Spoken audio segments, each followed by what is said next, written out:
Excuse me. Hmm.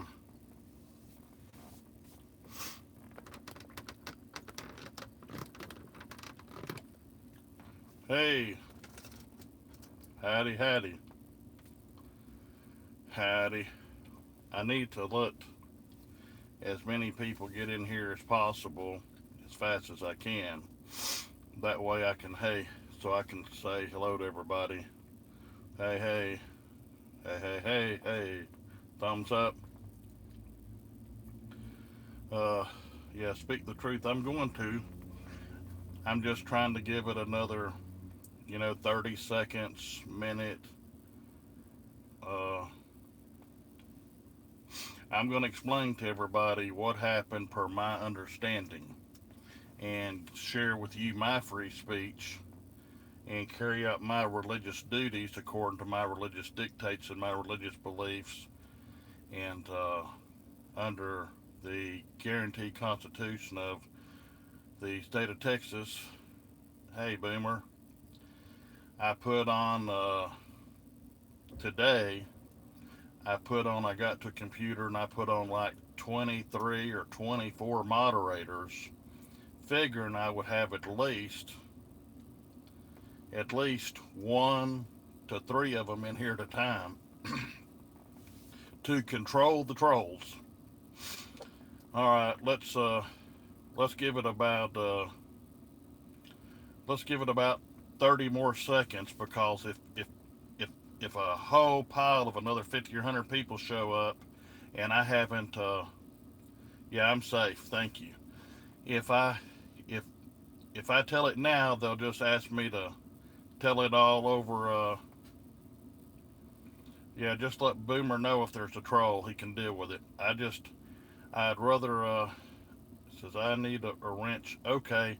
I What I'm going to have to do is get people that I know that's on here that are going to be on here regular uh, that I can give a wrench to take care of the trolls. Hey, China Lynn, people I can give a wrench to, I will. Post work with local police to arrest you. No, I don't think so. You know, more than once in my life, I've had to eat my own words. Donate all your PayPal money to the cause, Damon Chief Jones. Oh, I am. I mean, I got the uh, what do you call it? This super chat money. Okay, I can't get my hands on that for 28 days. Some people say I can get it in 6 weeks. Some say 28 days. Some say 60. So I have no. Hey, hello, California Citizen Watch. I have no way. Uh, yeah, acting stupid. Yeah. Now here's the deal. Hey, Bill, I got you your wrench. I hope you see that. It took me an hour and a half to find you to give you a wrench, but I did it, brother. Tell us the 411. Yes, I am. Just subscribe. Thank you. Uh, yeah, you can't get super chat money. I mean, it's like almost a month, and I gotta hook it up to my bank account some way or another to get it. I don't understand all that. I got somebody that's gonna try and help me. People say, "Where you at?" I don't want to say. Just call me in an undisclosed location in the heart of God. I like that. Okay, I didn't get to sleep until 8 or 9 last night, and I'd been up like 28 or 30 hours. Uh, I was just really, really exhausted. I don't know if you're going to see this big old fat head of mine, but it's redder than a firecracker.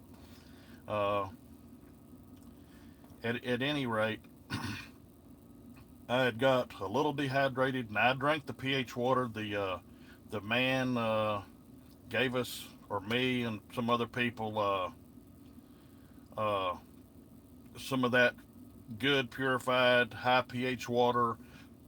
So I got rehydrated, but it was later in the day, and I drank already 2 or 3 bottles of water, so I drink a lot. But a big man sweats a lot, and it was 100 plus yesterday. So anyway, here's the deal. I that goes too fast for me to read, and it's small, and I'd have to have on my reading glasses. And if I do that, I'd have to stop and read all this. So y'all just give me a minute. I'll do a question and answer after I tell y'all what's going on. Okay, that way I've talked to several of the big auditors and some of the small upcoming auditors. I've talked to Wolfman about 3 times, Texas Wolfman about 3 times. Last count I had, he had $1,500 towards bail money to go get out. It was 4 or 5 people that was in jail, and it was, I guess, that many. Yeah, post chief. Can I? Yeah, post. Here's what I want to do. Some people won't give money to one auditor in their PayPal, but they'll give it to somebody else. So anything tonight for the next 24 hours. Well, I don't know. 24 hours. I hate to say, okay, well, look, anything that comes in tonight, and I'll call tonight till 12 noon tomorrow, okay? Uh, anything that comes into me,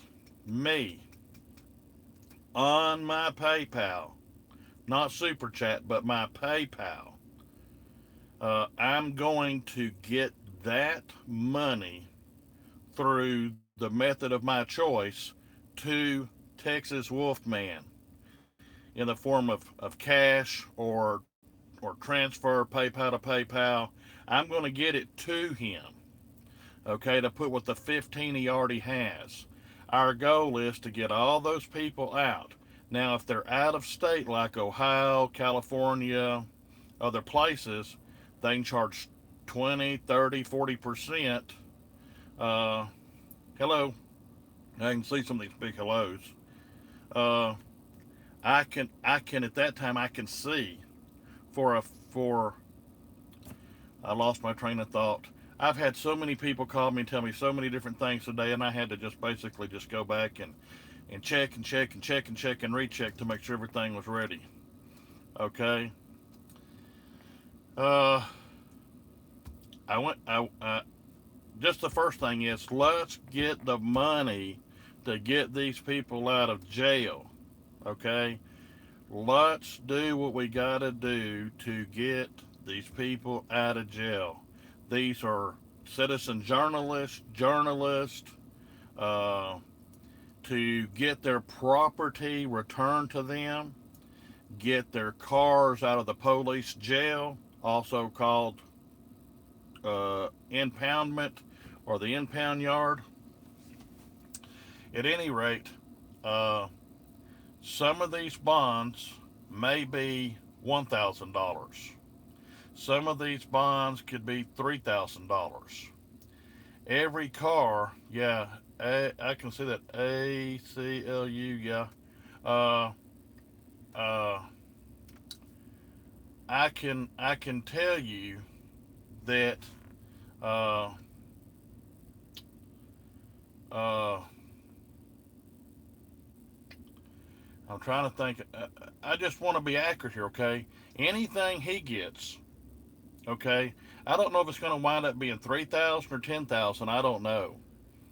I know that he had 1 or 2 hefty donors that really come over, and I know that let's see, Black Label Cop Watch, he donated 500 on air. Okay, hey, Idaho, uh, says we have 2,100 so far. Okay, great, great, great. Okay, but let's just say hypothetically, if there's 4 people in jail, and even if they're bond, that's 4 grand. Okay, then it's like I think they're charging $285 for a car in the jail. I'm not sure. Uh,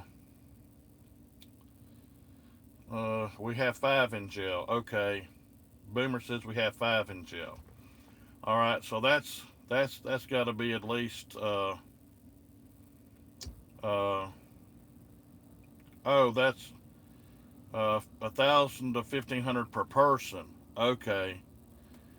Uh, Now the bondsman that Jack works with and Wolfman works with, normally people, if you're out of if you if you're from out of state, I don't know if you're, like from the far end of Texas, what the deal is, but if you're from uh, out of Texas, if you're out of Texas, then your bond's 20, 30, 40%, and most bondsmen will not uh, bond you out because they'd have too hard a time.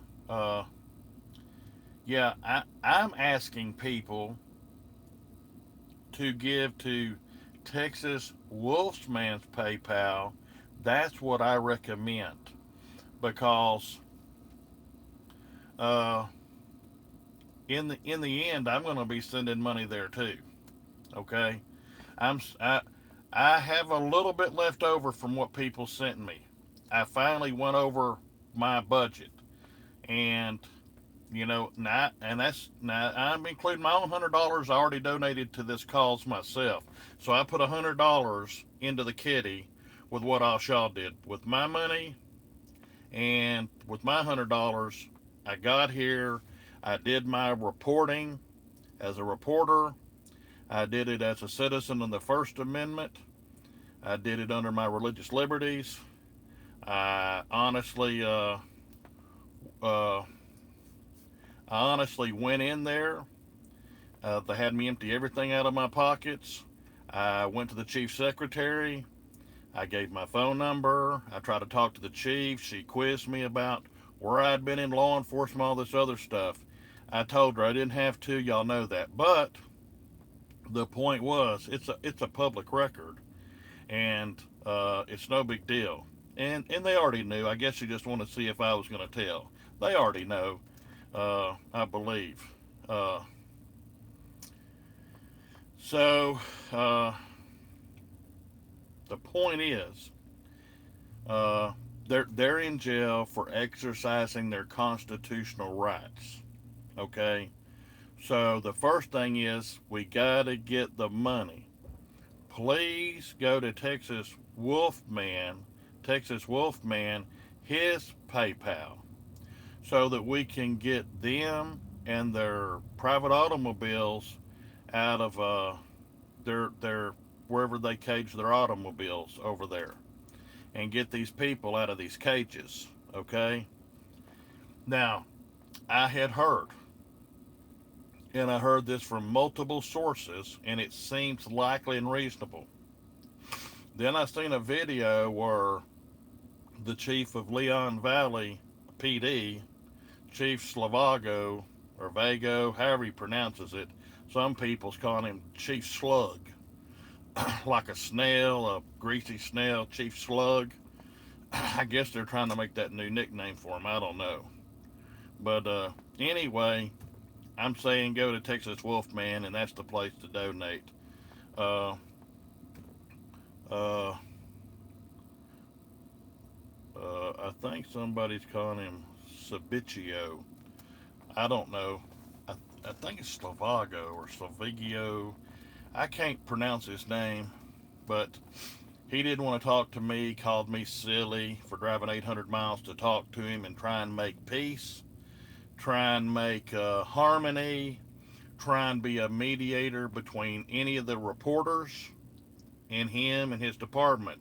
And let's try and rectify things. I tried to talk to the mayor. I tried to talk to the city attorney, the city manager. I have to make appointments with them, and that would be for next week or the following week.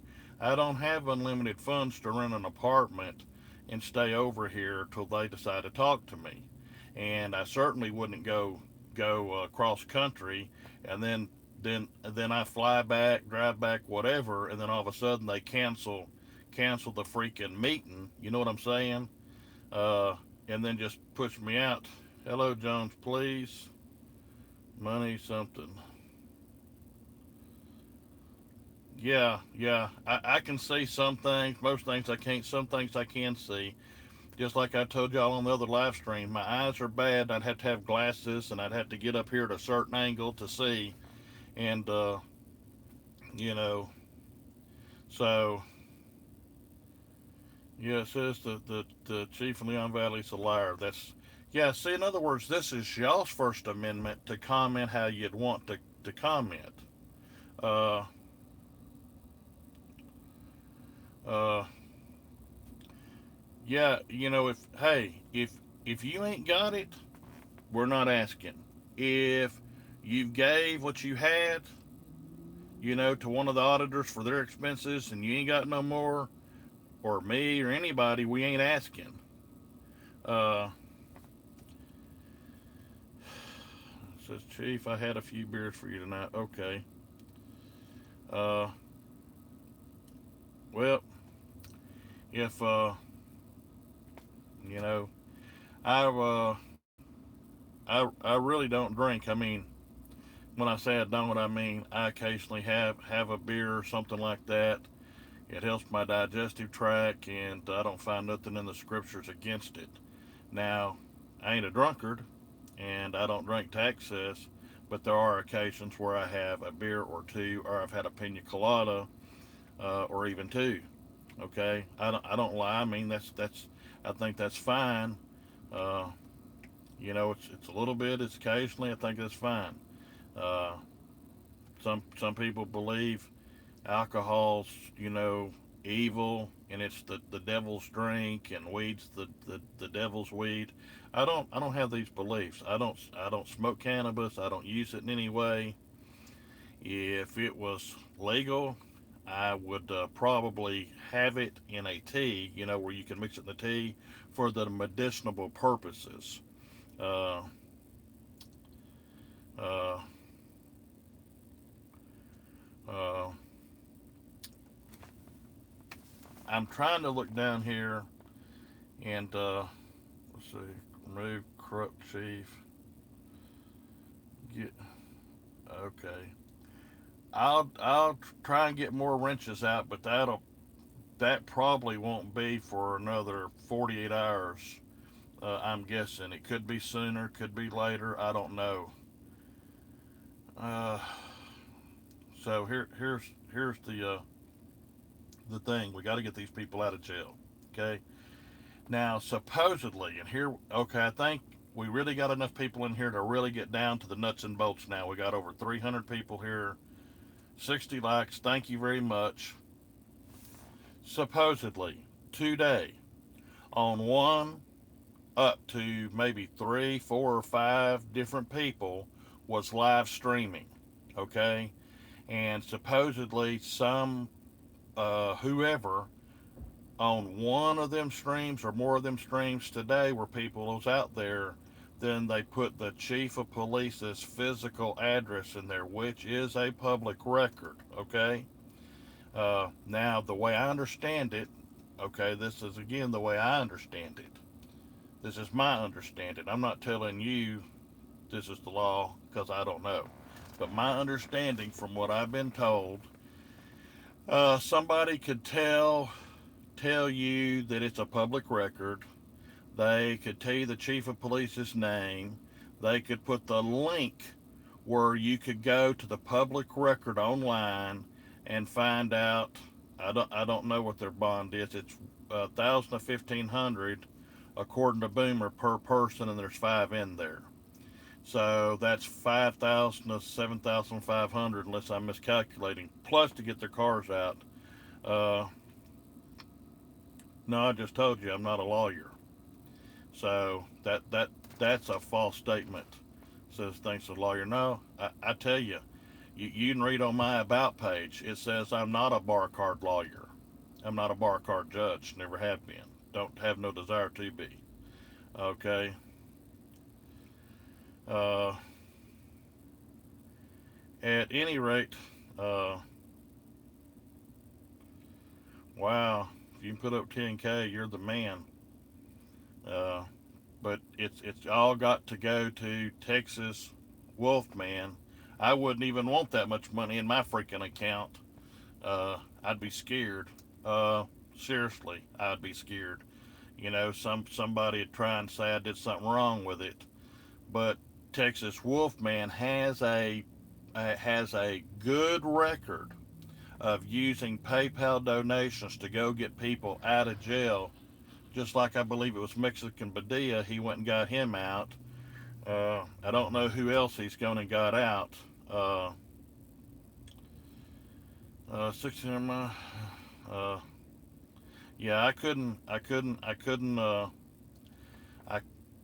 I, it was cheaper to drive. It was hard to drive, but airline tickets, the least expensive was like $506 uh, round trip for the days that I needed, and I had to do a bunch of connections and in and out, and it was going to wind up taking me about 10 hours to get here anyway, and then I was going to have to rent a car when I got here, and so basically, when you figure car rental, motels and stuff, it was dead even or cheaper uh, for me. And if I needed to get around on the fly or do anything to help anybody, I needed good transportation.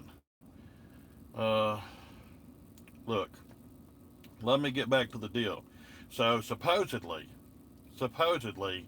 if you put any public servant's physical address on social media under Texas law, then you committed a crime. Some told me that that's the way it is. It's a misdemeanor. Some said it's a felony. I don't know, but and they said you can put in the link to go to the Texas records, the name of the person, but you can't actually put it out there. So you can direct them how to go right to the record where they can just click on that link and go right there and see it live and in person. And there's no crime. So I'm told. I don't know. Like I said, I ain't a lawyer. And I don't think I'm a lawyer. I don't want to be a lawyer. Not no bar card lawyer.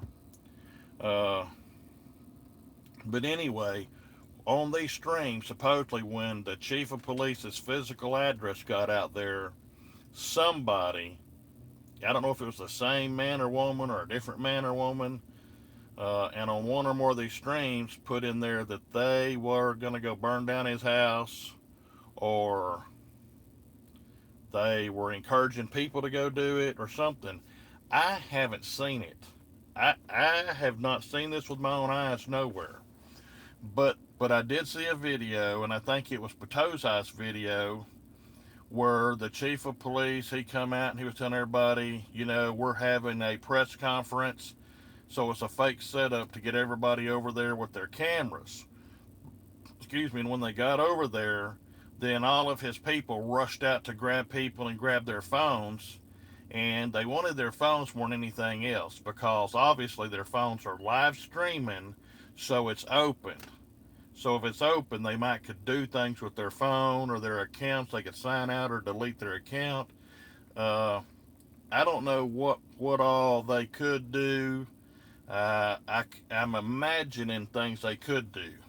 They said it's to get evidence or track down the bad guy. And the chief, he said, uh, he said a retaliation, like somebody, one or more men or women, was streaming, and so he's trying to say that they were a conduit, that they had a platform, okay, and on this platform, somebody they didn't even know come in and put the chief's address in there.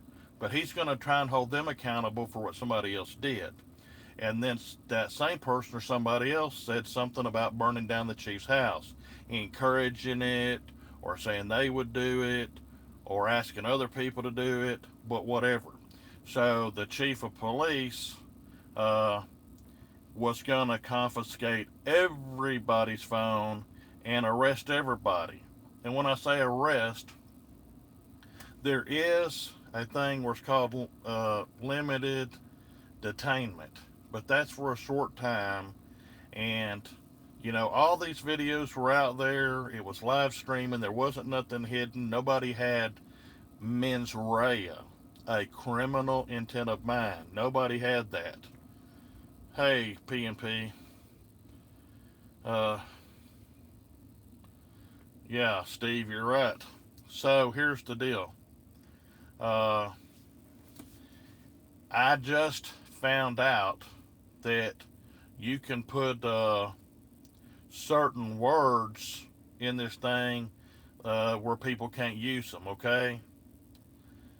Now, people are going to find a way around that. So even with our best efforts, uh, yes, uh,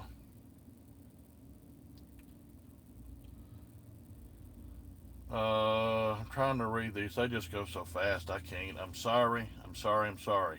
I'm really going to in a little bit to make this stop where I can answer one question at a time. Uh,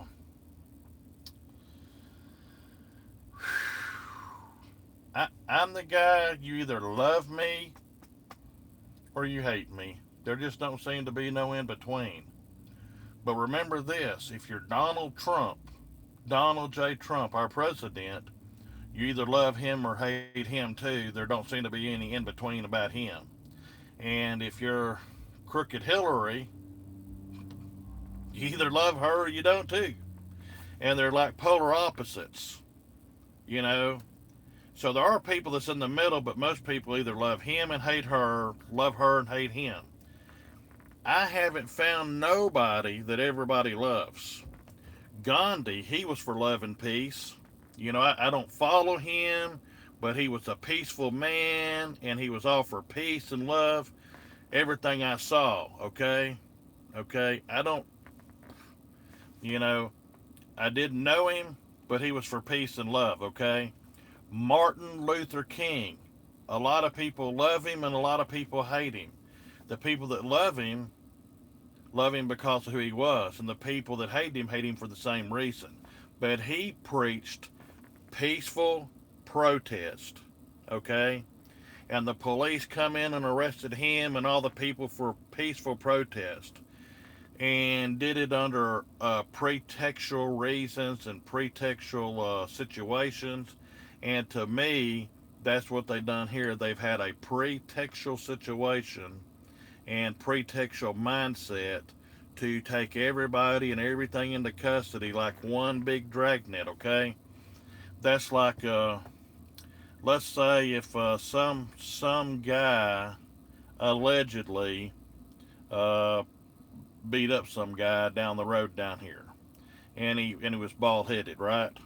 And there's 15 of us bald headed guys in cars driving down, and they arrest all of us because we might be this guy, just because we got a bald head. I mean, and that's all they got. We're bald headed. Well, supposedly because these people had cameras or cell phones that could or might be streaming or might have streamed or might have other intelligence for their investigation, they took all of it. They detained everybody. And they were putting handcuffs from an eyewitness told me. Okay, so what they told to me was firsthand. What I'm telling you is hearsay. But they told me that they were putting handcuffs on witnesses. I've never handcuffed a witness in my life.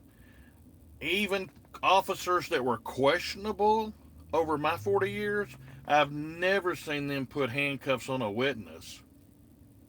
I've never seen them treat so called witnesses to a crime the way they were treated in Leon Valley.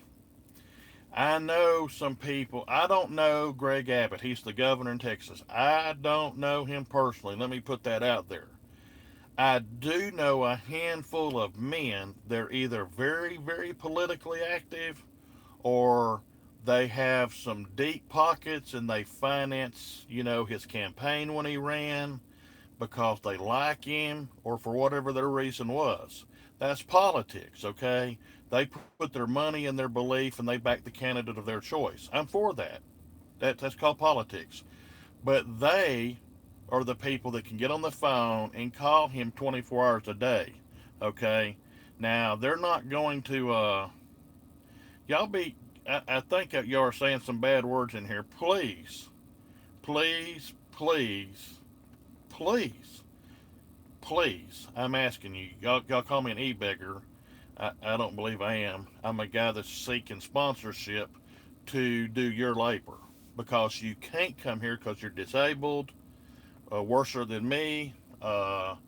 You you don't have any funds. You don't have no way of getting funded.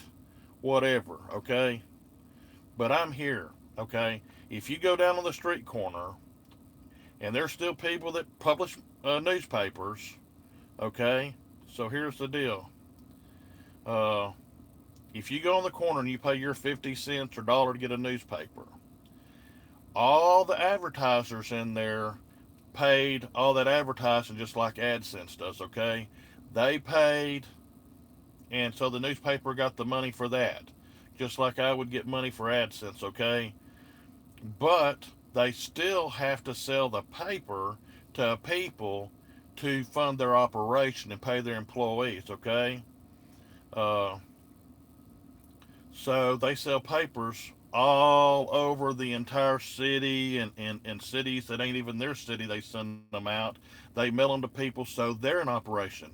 Well, if I'm a journalist, I'm going out to do the same thing as the newspaper. I'm going out to bring you a report.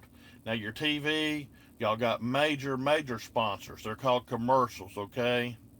uh, they pay for your so-called free TV.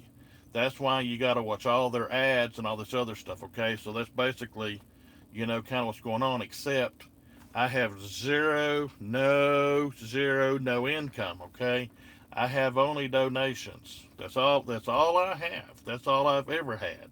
Is donations. So it's up to each man or woman if they want to donate or not. Okay, but supposedly when the one or more people put on there that they were going to put out the chief of police's address and that they was going to burn his house down or encouraging that, then he was trying to say everybody all of a sudden out of everywhere is somehow connected in this big gigantic scheme.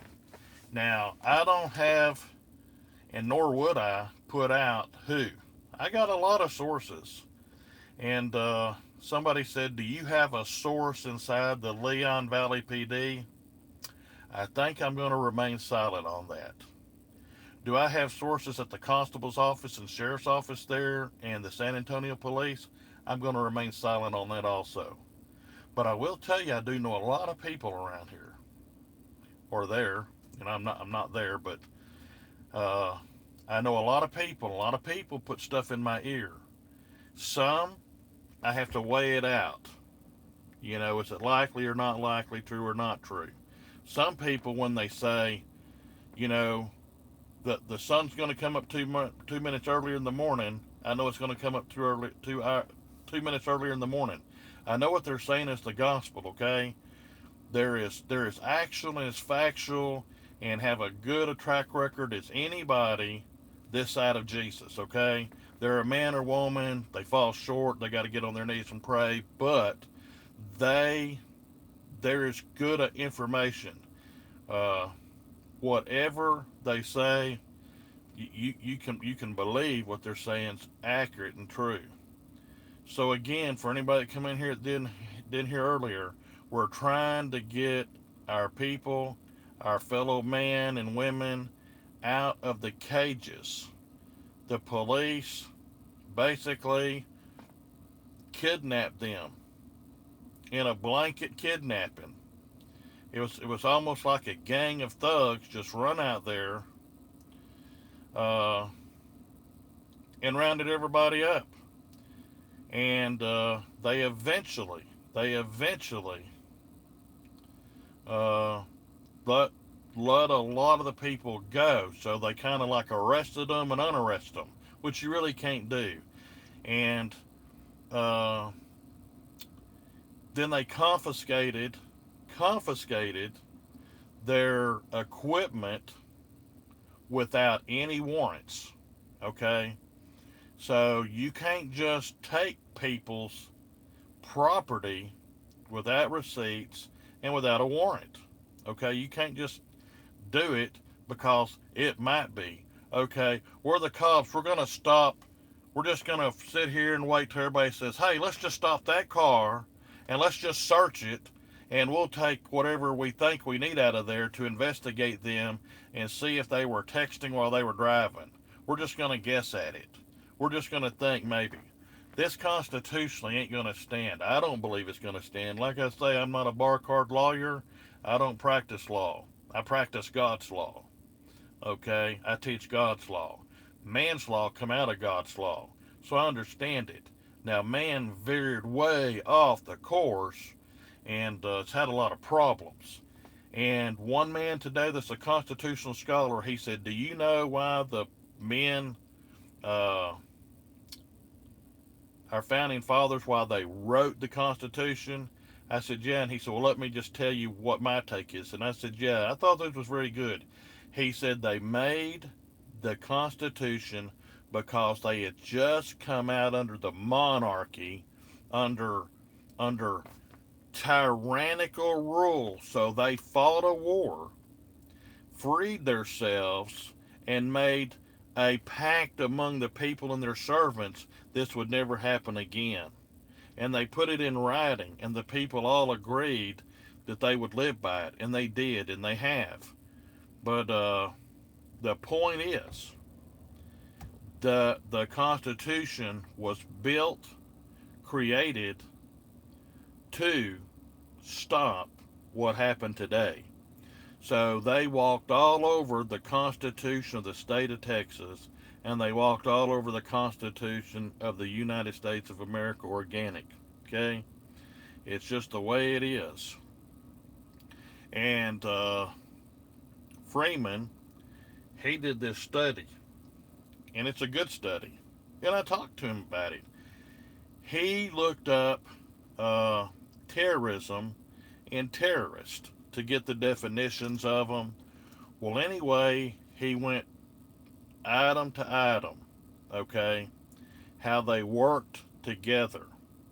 And once they step outside of the law, then they're making their own law, which is unlawful, illegal, whatever you want to call it, okay? And so and they're working together and networking to deprive other people of their property, to deprive people of their liberty, to throw people in cages, to extort money or services out of people. Well, when they throw you in jail, you got to pay some money to get out, right? Okay? And then they have to pay somebody a paycheck to sit there and watch you. So that grows the government. And those guys get paid pretty decent. Okay, some places more than others. I worked in corrections. I didn't really like, you know, I didn't like working in corrections, and I helped a lot of men, some women, but there was at the jail. There's only one dorm for the women, uh, and some jails I worked at they didn't have cells for women, and then over in Dallas, of course, too. Then I worked state prison, but I worked there for men and women both, and I helped a lot of people quote win their freedom. I helped them win their writs. I helped them with their habeas corpus paperwork uh, at their specific, direct request. And everybody from the warden or the sheriff on down knew I did that. It was no secret. I've even had judges ask me, did you help this inmate with this or that? I said, well, they asked me, would I look up these words or definitions, or would I look up these codes? The library didn't have it, or yet da da da da da. So I I've done that. So I've helped people. I've had officers that were questionable at best, and I've told them I don't think this is a good arrest. I think this is not righteous at all. But you do what you're gonna do.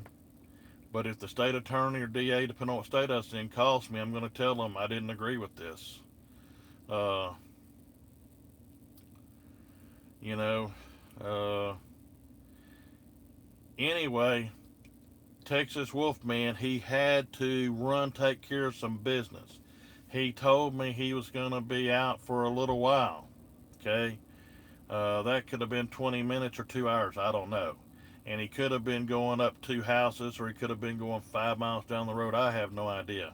But he had somewhere to go to take care of some business to help somebody out that was uh, in need. Okay, so he was helping out. So here's the deal. We got 5 people, so I'm told, that's in there now, and it's going to take 1,000 to 1,500 to get everyone out. It's going to take $285, I believe it is, to get your car out of the police impound. Okay. Now the story gets deeper.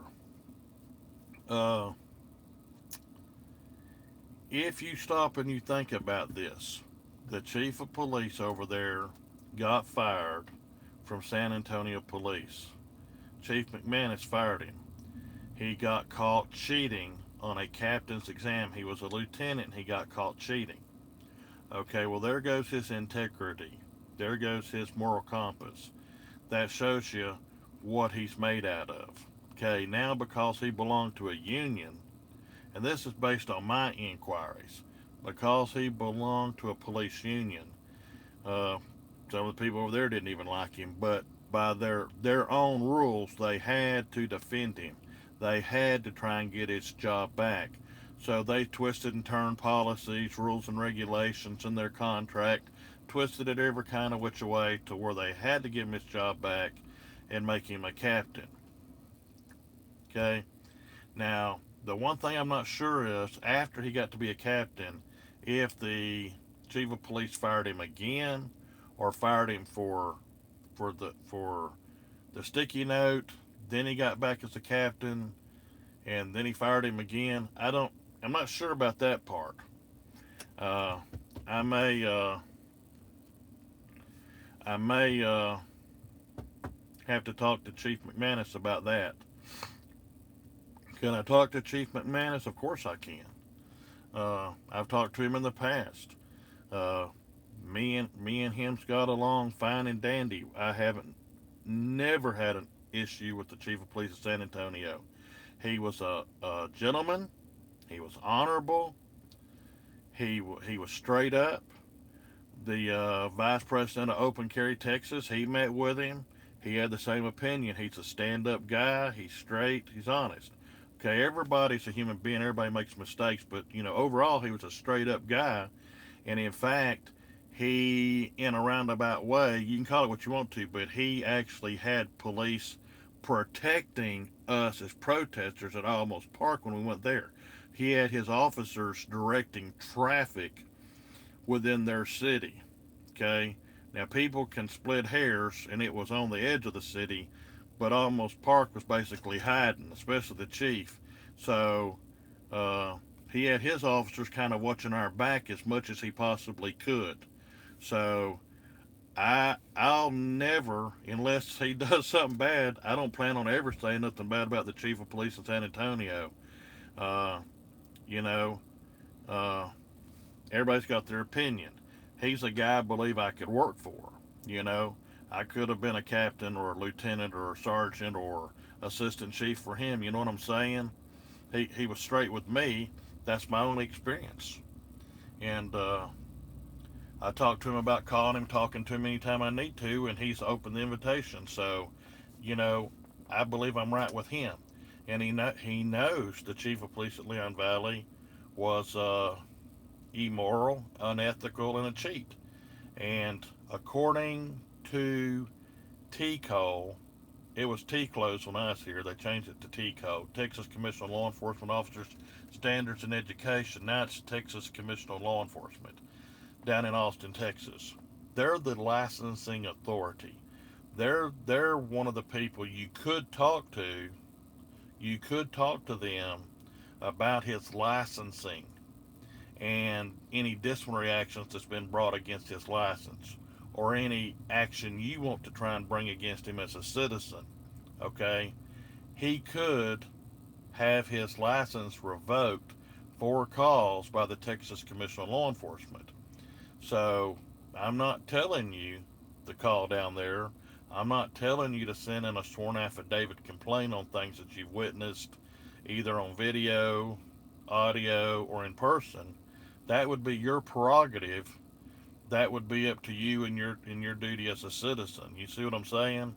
So, if you want to call the mayor, the vice mayor, city council people, the city manager, or you want to go to a public meeting at Leon Valley, Texas, that's your prerogative. I'm not telling you to call there. I sure ain't telling you to call the police because, you're basically talking to the bad guy. In my opinion, this is my opinion. These are my rights. Uh, I believe that the police have hassled, harassed, hindered, and violated the people's rights under the Texas Constitution, the United States of America Constitution. And the people's going there for a redress and getting a public record. A recording in public is still a public record. It could be your private record, public record, whatever you want to call it, but it's still the same thing. Okay? It's your record of events. And I believe the courts go along with this very well, that when the Constitution was wrote, people putting something on sheepskin, writings on sheepskin. They had different types of paper and things then, and different type of writing instruments. But when they wrote these things, that was their means of a record. At some point in time, when cameras come in the 1860s, 1870s, whatever year cameras come into being, where you could actually really make some things out, and people took pictures. Those were those were records. They captured real events in real time. When uh, motion pictures come out, those were real evidence. Okay, and you you can't lie. I mean, the video is what the video is. Most especially live stream. If something is live streamed, okay, the police with a warrant can issue the warrant to YouTube or Facebook or anybody else anywhere, anytime, okay? When they issue that, then YouTube would either just give it to them, or they would fight the warrant. They got plenty of attorneys. Depends on what they want to do. If they saw it as a First Amendment issue, they might fight it on a First Amendment issue in federal court and not release it. But the point is, if the police seen this, then the police could have captured it. They could have recorded it. The evidence was available worldwide. So for the police to come out and confiscate, that was unnecessary. The information was available on the internet. So the police could have got it off the internet anytime they got ready. Anytime they got ready, they could have got it off the internet. They would have known whose channel it was for sure. They would have known who said what on there. So even by their own far out uh, mental mindset, their computation on who might be guilty, hey, uh, whoever it is could have recorded it, and it could have been easy. So if it belongs to Joe Blow and it was his channel, then you go out and you see Joe Blow, and if there's some way they're going to wrangle this strategy around to say you're responsible for the content, if you put it out there, but if you just open it for a public platform, so what if you're on the sidewalk over here? Okay, this is about the same difference. What if you get on the sidewalk or a public area and you say, look, we are going to preach over here today. Okay, you're going to exercise your First Amendment right and your freedom of religion. Okay, so you're just speaking.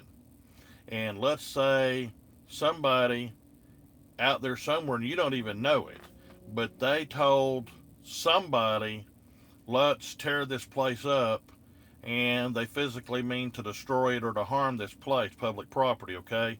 You didn't even hear it, okay? But you open this up for prayer and you're out there praying and talking political talk, your free speech, da da da da da da da. Well, you you're not responsible for what the guy over there says. He's on his own. If he made the claim, if he made the statement, he's responsible for it. One man can't be blamed for another man's criminal act. Okay?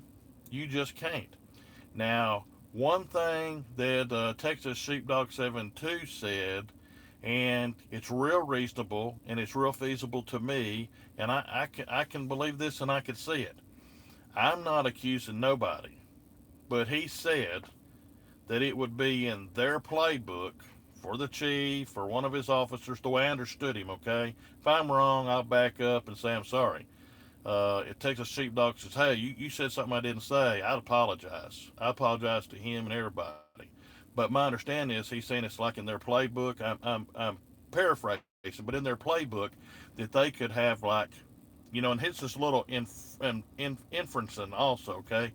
That they could have some sort of device or a phone that is a throwaway phone, a burner phone, and they have one of their guys go put the chief's stuff on there and say all these things to use it as a catalyst to come round up the whole herd. Okay? So the police do this, and it's a it would be a dirty cop's trick. But if somebody would lie and cheat on an exam and would be as arrogant and cocky, I could see somebody doing that. I'm not accusing them of doing it, but I could see it. And those are my free thoughts. And this is my First Amendment. And everything is live. And I have no evidence on my phone. I ain't had no evidence, and I still don't have no evidence. Everything that I do on here uh, is live. I don't even have it on my phone, so all it does is load it up to YouTube. So it's live now, and at the end it loads up. Now a lot of people,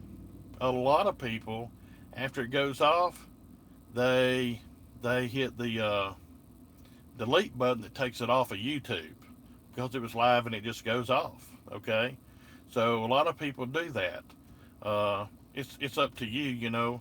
It was live, and if people wanted to record it, they could record it when it was on. They could have downloaded or however they do everything like that. Okay, uh, I don't believe that their misconduct should be allowed to stand. I am personally calling on the governor of Texas, and I've had some people I know that have reached out. I don't even like that term. That term's really freaking ambiguous. Reached out. Does that mean you touched them? Does that mean you call them? You text them? You you tied a note to a dog's tail and sent the dog headed that way? What does that mean? Uh, but I want to be a little broad based and don't want to give away too much. But I know some men today that reached out to the governor to have a message delivered to him by some method that that for real, this is dangerous and it's bad. The governor already knew that troopers were going over there on standby in riot gear, and so he already knew there was a problem there. Okay, so this chief of police is already an eyesore to him. He's already a chigger on his tail end. Okay, the the governor likes peace and calm like the rest of us. He don't like all this craziness, and he don't like these far out uh, mayors or chiefs of police, fire chiefs, other public officials, city, county, state, whatever, acting like a dunce and doing stupid things or violating the law. And the governor has taken action on public officials more than one time. Okay, so I don't I don't rule out the governor directly uh, taking some action lawfully against the chief of police and those that are under his command that's working in cahoots with him and other city officials. I would not be surprised if the governor, the lieutenant governor, the attorney general take action. The inspector general in the attorney general's office may be called upon to do a full blown investigation.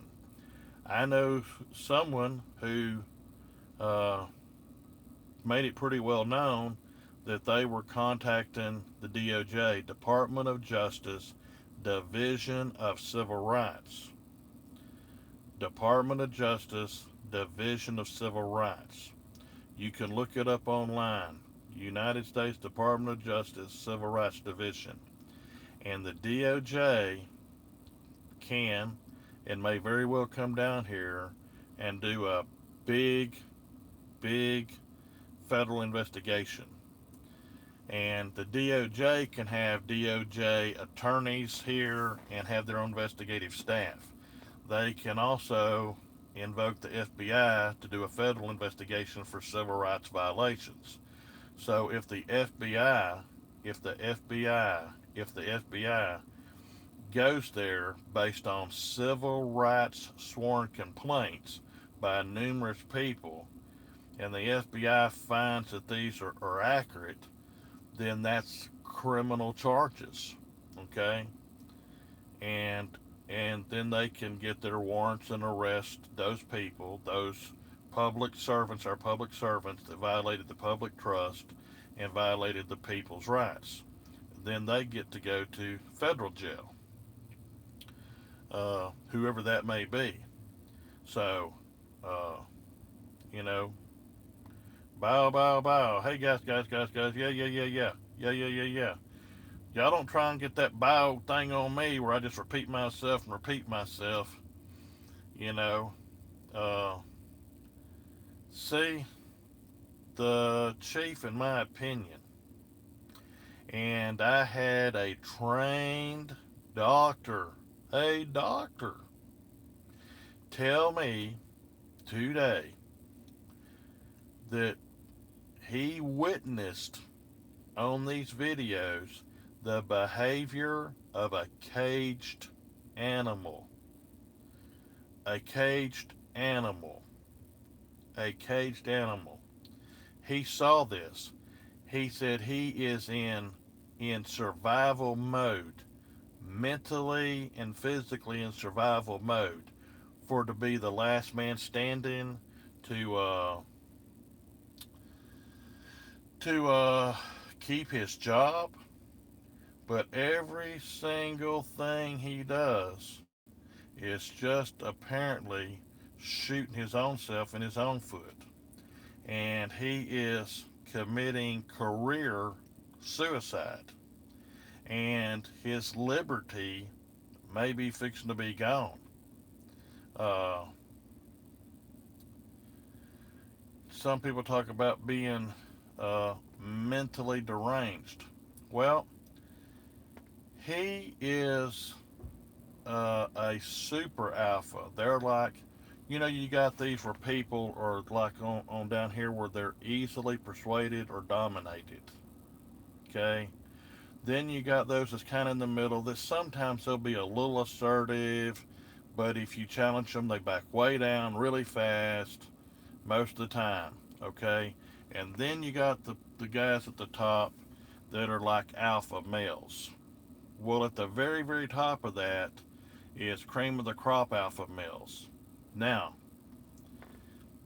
that alpha male has a good, healthy ego, okay? But if you go too far, it becomes an unhealthy ego. It is my opinion that something snapped in his mind and he felt like he's not in control no longer. He's not in charge. And he's a power hungry guy. And he's a dominator. Okay? He's been in law enforcement in San Antonio, I think, for 25 years. If if reporting is correct and my understanding is correct, 25 years. Uh, Cheated on the exam, so he may was going to lose his retirement pension. I don't know how that would work, but it was going to be a gigantic black mark on his record for cheating on a captain's exam to go from being a lieutenant to a captain. So if he did that, what else has he done? If he did that, what else would he do? When you cheat on these exams, you're morally corrupt. Your moral compass is broken. You see what I'm saying? So uh, I believe, I believe, and he hasn't denied it to me that he didn't cheat on the exam, and I consider that acquiescence. You know, I went there in good faith. I went there in honor. I drove over 800 miles to get there. I took time away from my family and from my church to go there. And I told him, "Can I go in your office to talk to you? I mean, off the record." And he says, "You're silly." Okay, well, that was embarrassing and humiliating to me in front of my peers, other citizens, other journalists, and auditors to be called silly. Uh, I think if you got 25 years in and I got 40, and my experience is all over the nation, and I have a much higher education and much more training experience than you do, and you call me silly, who's silly? I don't think it's me. And he didn't even want to talk to me off the record. Now, my word is my bond, and everything I promised I have done. And, you know, I've let it be known, if he talked to me off the record, I would agree with him, disagree with him, but I took that to my grave with me. Okay, that's just the kind of guy I am. People told me stuff all my life, and they said this between us. Well, it's still between us. I haven't told, ain't gonna tell. But he didn't even want to do that. My hope was if we talked off the record, I could have said, "Look, I don't want no harm to come to you, your family. I don't know harm to come to these officers. I don't want no harm to come to any employee, any servant here. I do not want anything to happen to anybody. But if you keep pushing and you keep pressing and oppressing the people, then somebody is going to snap and really act out." Okay? That was what I was trying to keep from happening. He he almost had this secret evasion of mind. That's a term, it's an old term. And people that know what I'm saying. You know what I'm saying? A secret evasion of mind where you know, but you really don't want to kind of admit it, that you want something to become explosive. Secret evasion of mind is like a thought in the back of your mind that keeps coming to the front, and you're kind of trying to press it back and say, "I don't want to think about it too hard. It's going good." Uh, UFOs are coming. Yeah, watch out for them UFOs. Uh, I really believe that he wanted violence. He wanted escalation. He was almost praying and begging for somebody to do something that he could jump out and throw down on people or order his people to do it. Okay? Uh, it's like having an evil mens rea, or you're wanting to misuse your authority, wanting to misuse the public trust, wanting to hurt the people, wanting to be king in your little kingdom. So I think he feels like he's the king cheese. Okay? He carries the guns, decides who carries guns, who does what. And just like today, he was telling people, "You're not in charge. You're not in charge." And so anyway, I'm in charge. Okay, I'm the king. You're the pauper. You're the nobody, and I'm the somebody. and I got all the guns and all the people with more guns, and we can call DPS more guns. That's the insinuation I get out of it. So again, these are my thoughts and my constitutional beliefs, and my religious dictates say peace, calm, peace, calm, peace, and calm. Help, treat people right.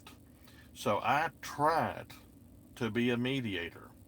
His secretary, when she was quizzing me, I was trying to tell her I'm a negotiator for peace, joy, love, contentment. I want to de escalate things, and she was making some faces at me like, really? Really? I mean, but she may be part of the brainwash group, you know, uh, and that's where she gets her paycheck to put food on her table. So she's kind of got to go along with what they say or what they do. If you don't, then the bad ones will just steamroll over you. And I was watching this one officer the other day, and he had his hand on his gun. Well, you're taught not to keep your hand on your gun unless you're fixing to draw. But he had his hand on his gun, and it wasn't like he was leaning, it's like he was ready to draw. And I was watching him, and I was looking behind him, and I was looking around me because I said, look, this dude may be fixing to pull his gun and throw down. And I was trying to figure out where to get the best cover if he drew his gun out.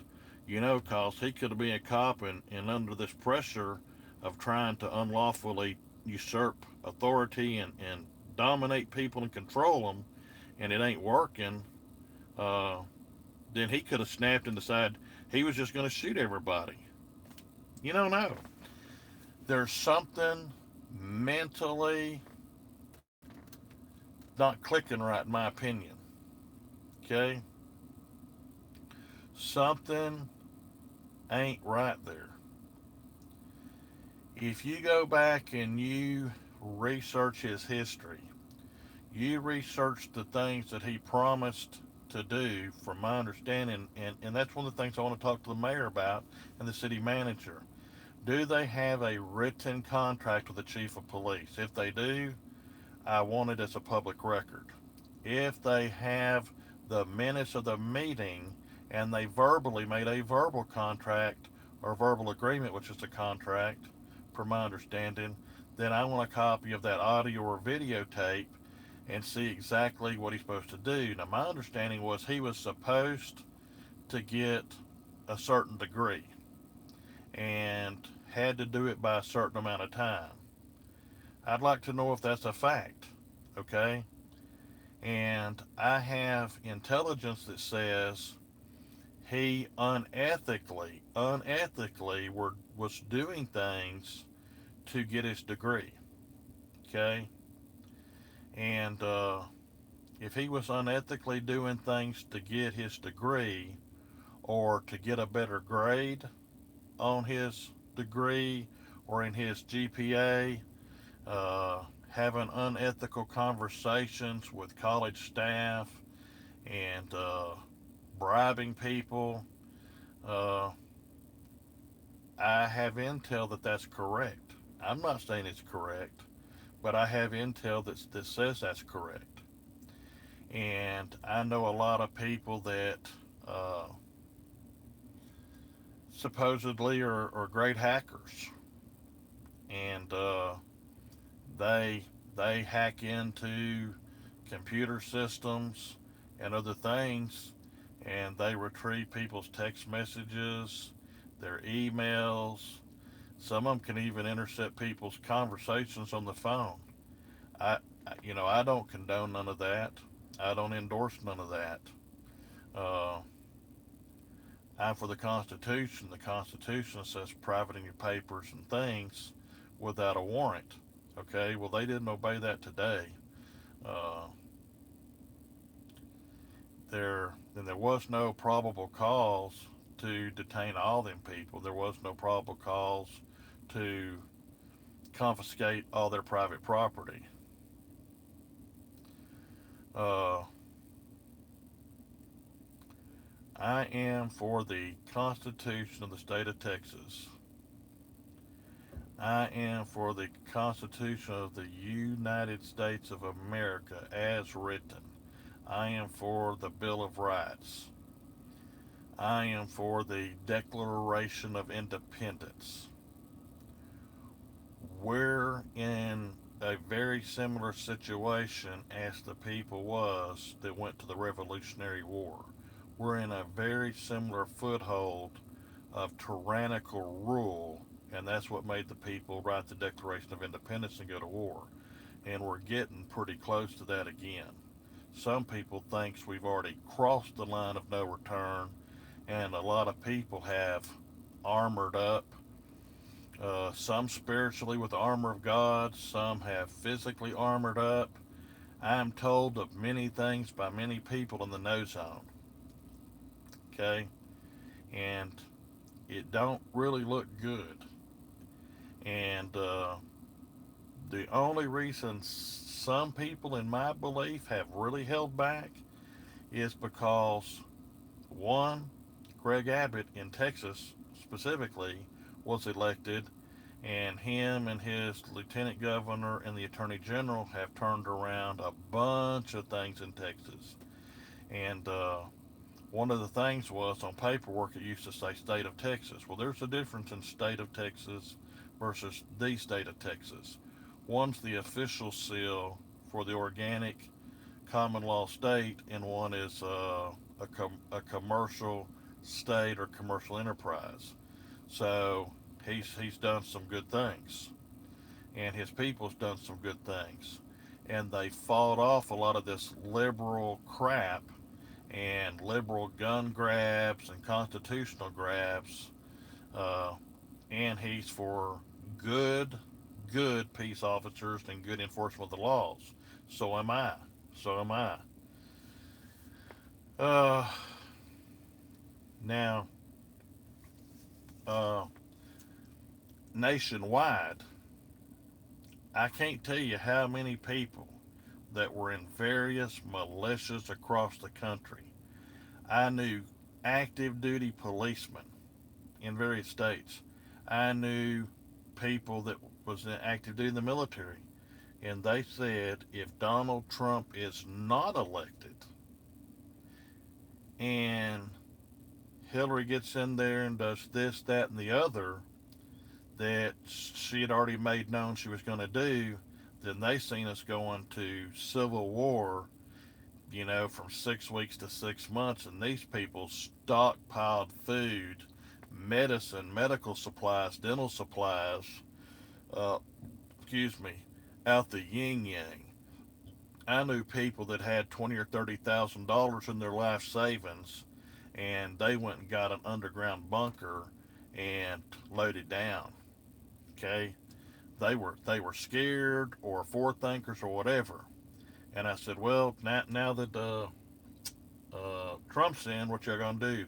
They said, well, something bad could happen to him. People just die in their sleep. He could be assassinated. Anything could happen to him. I pray for his safety every day. Uh, you know, as a Christian, I have to forgive these people for their bad and wrong, but it's hard and it don't come easy. And God will judge, and they still have to pay a penalty.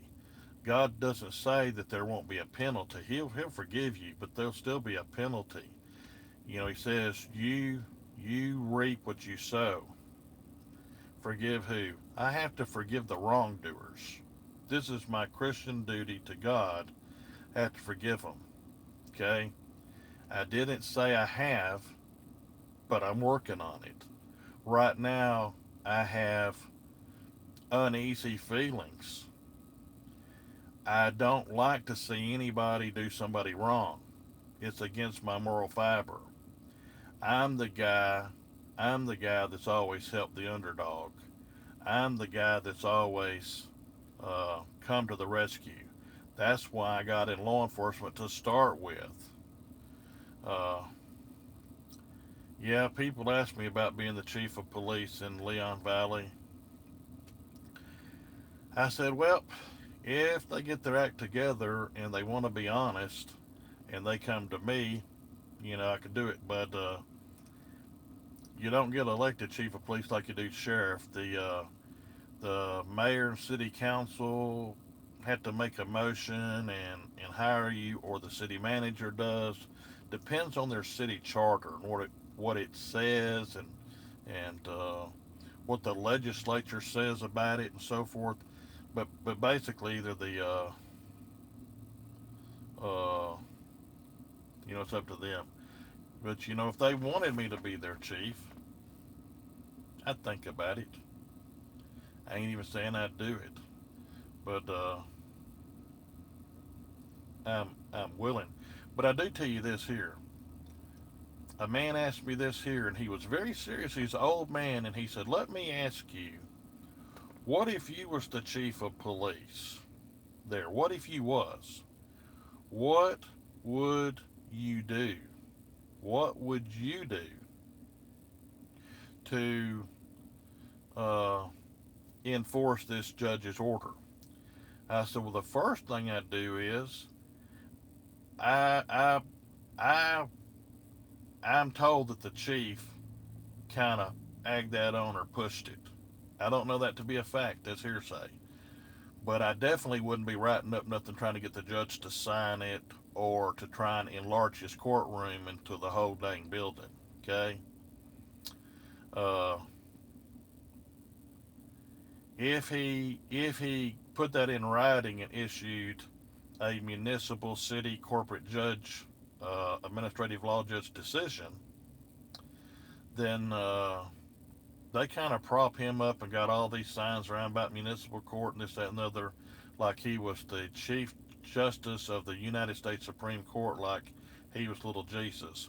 Our judge said, well, being an administrative law clerk, basically, in a little town that's an administrative function where they just give you a paycheck and you come in and sit on traffic tickets and all that stuff. That's that may technically qualify to be called judge, but it's a glorified administrative clerk, uh, my opinion. And I've had municipal judges tell me uh, a little bit self-deprecating. They say, we're the tiniest judge there is, and they said it. Different men have told me, said we wouldn't really consider ourselves a judge. We're judging, but we're really not a judge. We're like an administrative law clerk that has the title judge. Uh, I I believe those were good men, and they knew who they were. In fact, the only case I ever lost in front of a municipal judge, city judge, municipal clerk, whatever you want to call administrative clerk, the only case I ever lost was a man that truly believed he wasn't guilty. And the judge dismissed his case. And the man said or conveyed, and this is many years ago, I mean, this is like 35 years ago, 36 years ago. The judge said, and that time I was an officer, he said, "This officer, I believe him. I know him personally, and I know him in his official capacity. And he is a truth teller. And if that meant that he went to jail himself, he'd still tell the truth. He just don't have it in him to lie." Uh, and he said, "I believe that you did violate the law." He saw it. He said, "But here's the deal. At the worst case scenario, if you got all the fines and administrative cost out there that there could possibly be," he said, it wouldn't be but $500 or less. Everything. If I threw the entire book at you and did everything I could possibly do, it wouldn't be but less than $500. And there wouldn't be no jail time. He said, "But the point is, it doesn't matter if it was $1. If it was $1, it's 25 cents even. And he said, even if you didn't have to pay it, the point is, you'll have a very bad taste in your mouth for city court. You'll think I'm on the take. You'll think that Chief Jones, they call me Chief Jones a lot of times because I was the acting chief of police when the chief was gone, even though I was an officer. And there was actually a sergeant there, but the chief of police designated me, even though I wasn't sergeant, because I had more experience, and he considered me to have more of a level head than his sergeant, who he eventually fired. But that's not the point. The point is, the judge said you'll have a bad taste in your mouth, and you'll think cops are bad and the courts are bad, and you'll have no confidence in us. And it's not that big a thing. So he said, I'm dismissing it without cause, judicial discretion. Okay, and so the people in the court stood up, clapped, because they saw an honest man sitting on a bench. They saw a good man. Okay, so here's the thing: a good man, an honest man, and he was kind of like the King Solomon of the area. He had been in the Air Force and he had retired out of the Air Force. And he had been a school bus driver, he had been a janitor, he was a real guy, you know. So he did what was right, and but somewhere in there he said, if you have no objection, meaning me, if I had no objection, I said, you're the judge. He said, but if you have an objection, I want to hear it. I said, no. I said, I agree. I did what I was supposed to do. The man at the time told me he didn't agree with it, and I said that that's what our judge is for. I say that this is wrong, and you say it's not. Okay, so there's a court date, and it was like 2 or 3 weeks out, and said you don't live that far. You come here and you tell your side of the story. I tell my side of the story, and the judge will decide. And he said, yeah, he'll take your side. And I said, I don't think so. I said, if this judge thinks I'm wrong, I misapplied the law some way, I made a mistake, uh, he'll dismiss it. Of course, I told that story to a lot of people.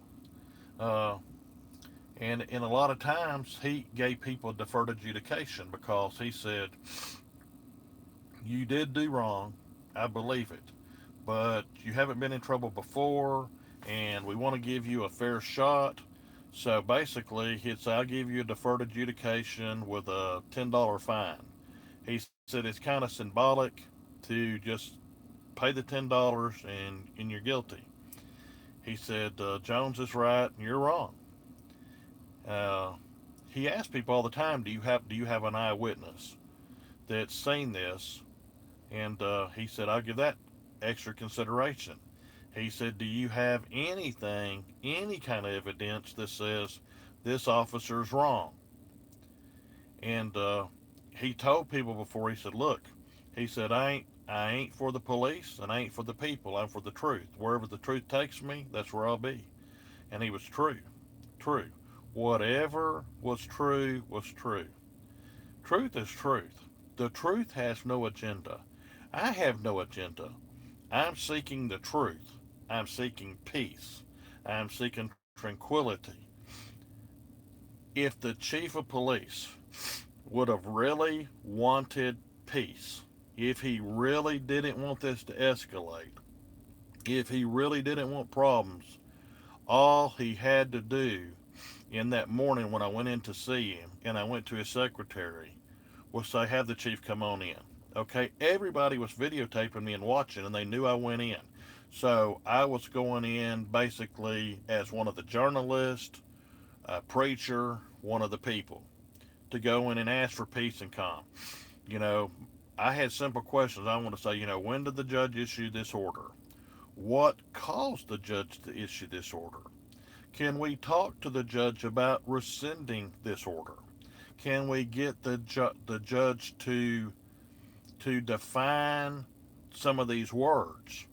Because there's no way he could really literally mean that the entire building is a court area. Okay? You can't you can't say the entire building is the court area. It's infeasible. You know, that'd be like say you got to pay less shoes. I don't know if they're still around, but if you had a pay less shoe store like Discount Shoes, okay, and they're one of 10 buildings in this shopping center, this don't get to be called the Payless Shoe Shopping Center.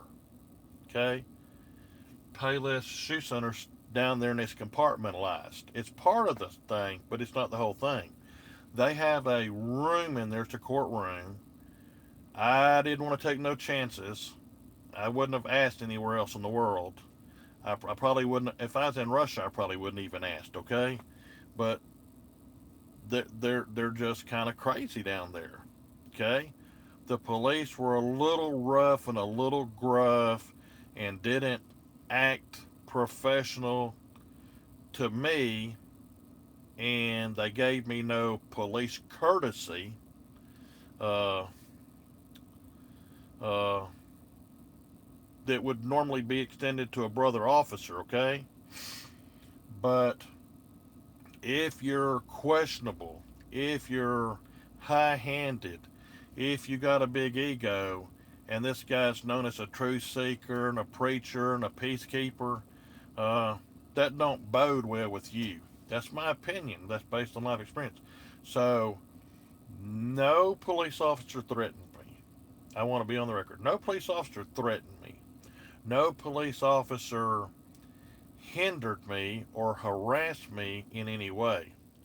But they did violate my rights because my phone is an aid. Okay, I can't see small things, and that judge's order is so small I couldn't even read it. And they didn't have it on the door at the time. It was up in the judge in the courtroom, the room that they have a door to it, and it's a closed room. But the door was open. They told me I couldn't go in any place that the door wasn't open.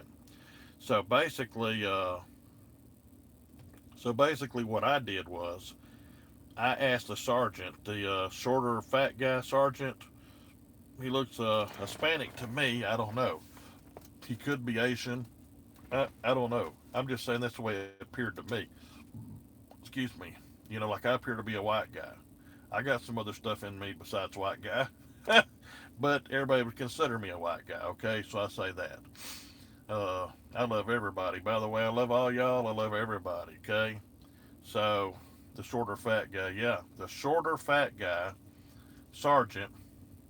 I remembered his name yesterday and I forgot it today. I got sometimes things slip. You know how it is when you get older. But anyway, yeah, ADA lawsuit. So that's part of that's an auxiliary aid for me. It has a calendar on there. It has an alarm to remind me about medication. Uh, to take my phone is very dangerous for me because I have no way to call an ambulance if I need medical attention. I have no way to check on my wife and son who are disabled to see if they need any assistance, if I need to make phone calls or do things for them, like I call them all the time.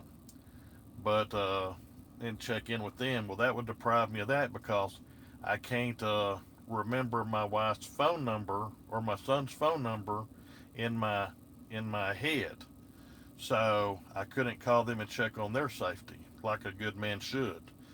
Uh, I could not call for any help because, on the other hand, my wife could notify other family and friends and other pastors that could help me out, probably if I got and jammed up somehow. But anyway, everybody was there. So let's just say if the chief was smart, okay, if I had a dug myself in a hole, if I had done some things and it was a little sketchy to me, or said, well, wait a minute now, here's my ace in the hole, here's my way to get out of jail, here's my way to come out good, uh, then, then I would have invited me in, okay? Now I would have said, Judge, let's, I'm Judge, not Judge, I would have said here, thank you for the $2, two for you. Thank you.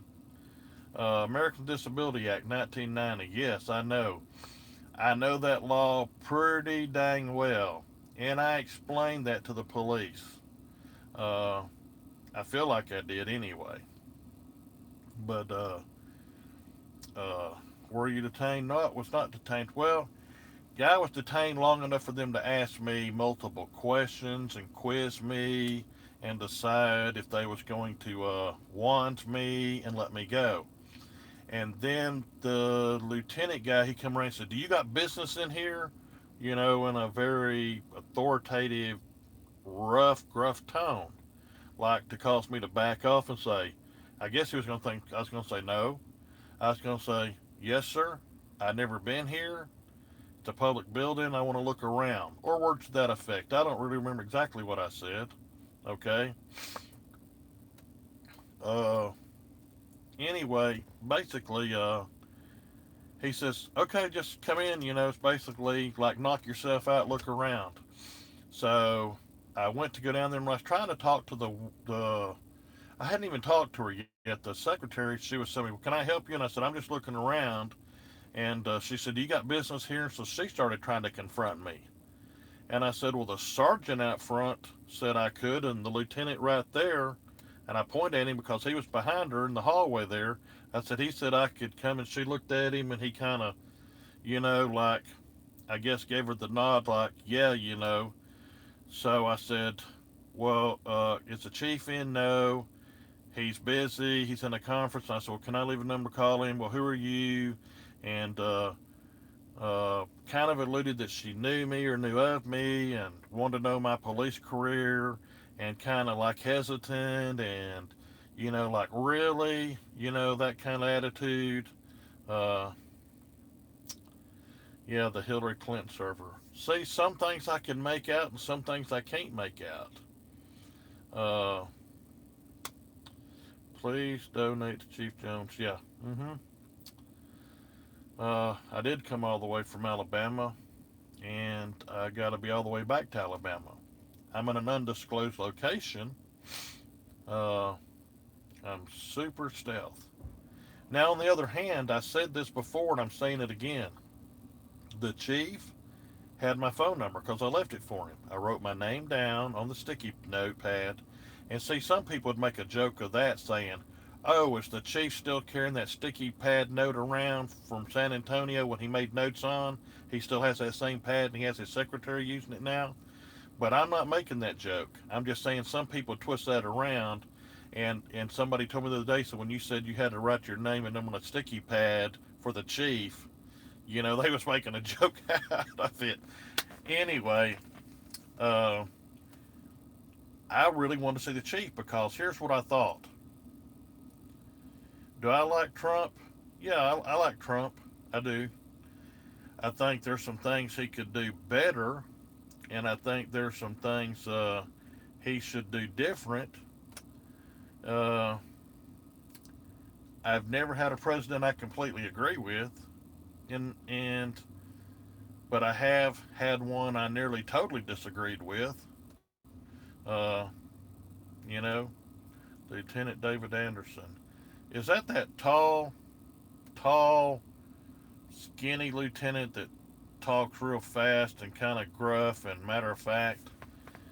Pat's trying to call me, y'all. Hang on, let me try and answer this call. Hello? Hey. Okay, I'm on my live stream. Go ahead.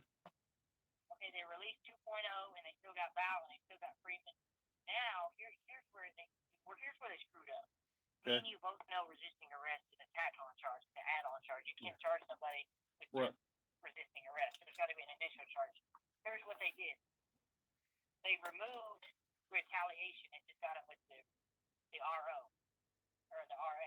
Uh-huh.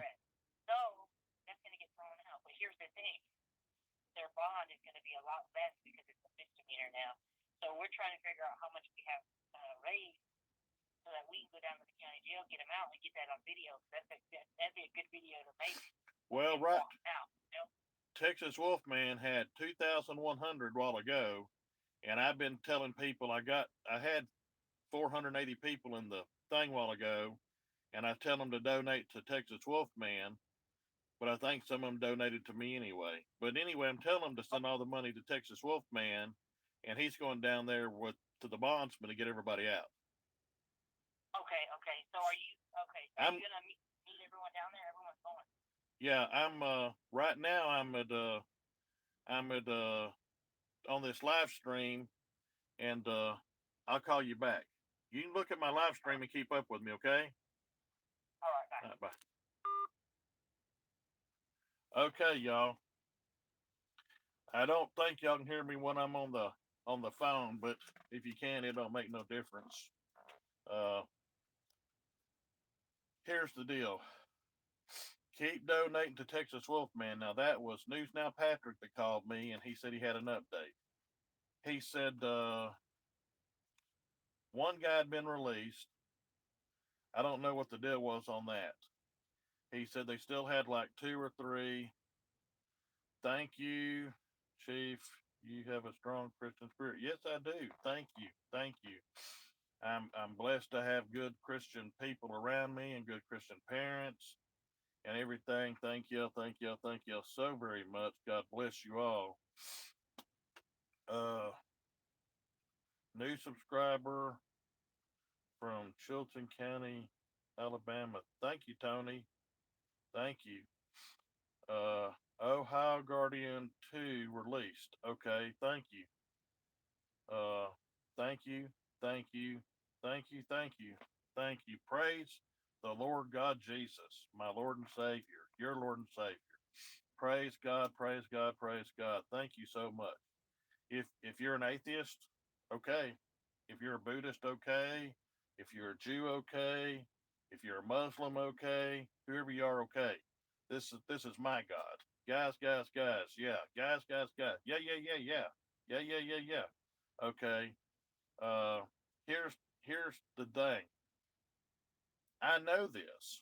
And I told people this yesterday. I said, because they said, what are you going to do if they go to arrest you? And I said, well, I'm going to know it's unlawful arrest. Okay. I'm going to know that.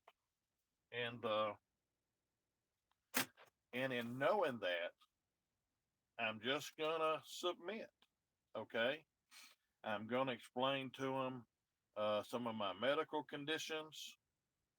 I don't have to. There's laws in HIPAA, but for my own safety, uh, Texas Wolfman Stream Jack on air. Okay.